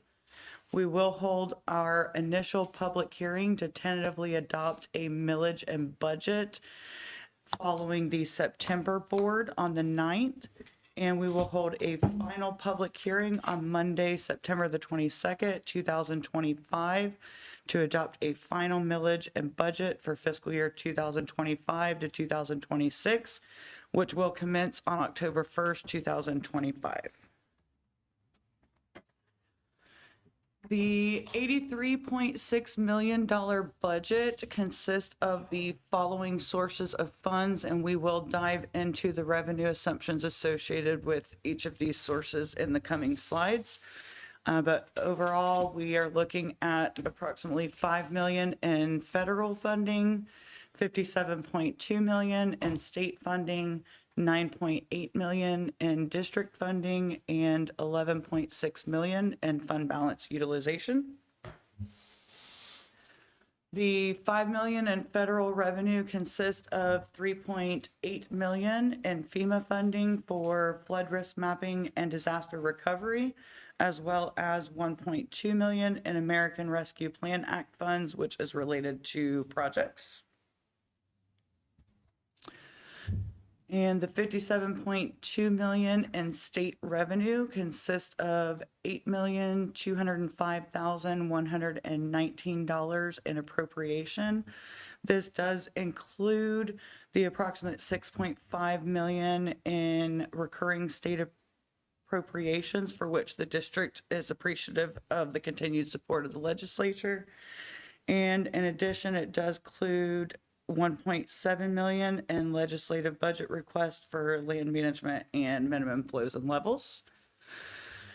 The remaining almost $49 million is state grant funding associated with projects. You see we have approximately $21.5 million for current ongoing projects, as well as approximately $27.5 million for anticipated new projects, many of which are related to preparation of the Lower Santa Fe and Ichetuckney recovery efforts. The $9.8 million in district revenue consists of $7,094,781 in ad valorem revenue. This figure is a placeholder that is equal to the current fiscal year 25 adopted ad valorem revenues, and that will be updated and adjusted with the tentative budget once we receive property values from the various property appraisers through the truth and millage process. The remaining $2.7 million in district revenue comes from other sources such as timber, sale of surplus property, permitting fees, and investment income. And finally, the $11.6 million in fund balance utilization consists of $2.1 million in river cost share. Now, this amount is contingent upon the board approving a transfer of $1 million from the general fund unassigned fund balance to cover these projects. And that is something that would come to you in the near future for approval. We have an additional $520,000 in agricultural cost share. That number has been lower in recent years. That is due to alternative funding sources through state funds that the district has utilized to fund these projects. We have 2.1 million in land and conservation easement acquisitions, 1.2 million in regional projects, and the remaining 5.7 million in other areas, including the general fund, land management, project metrics, and Department of Transportation. All right, and this slide is a side-by-side visual comparison of the expenditures by type. As previously mentioned, the $83.6 million fiscal year 26 preliminary budget is approximately a $3.7 million increase over the fiscal year 25 adopted budget of just under 80 million. As we can see, the most significant increase has been in contractual services in red at approximately 6.8 million.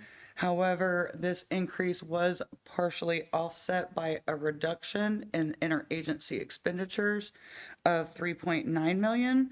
And this shift is due to anticipated contracts related to projects. Fiscal year 26 preliminary budget also includes increases in the fixed capital outlay in the lighter blue of 860,000, and salary and benefits in the dark blue of approximately 545,000. Meanwhile, we are showing slight decreases in the operating expenses in green and the operating capital outlay in the purple of 108,000 and 10,000 respectively.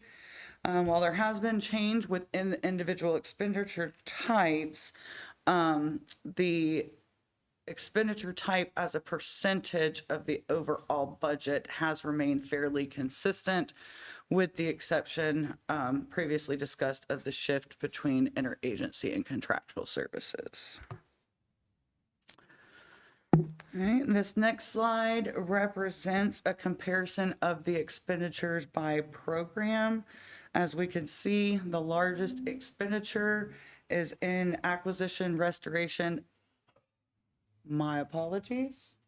Distance. Or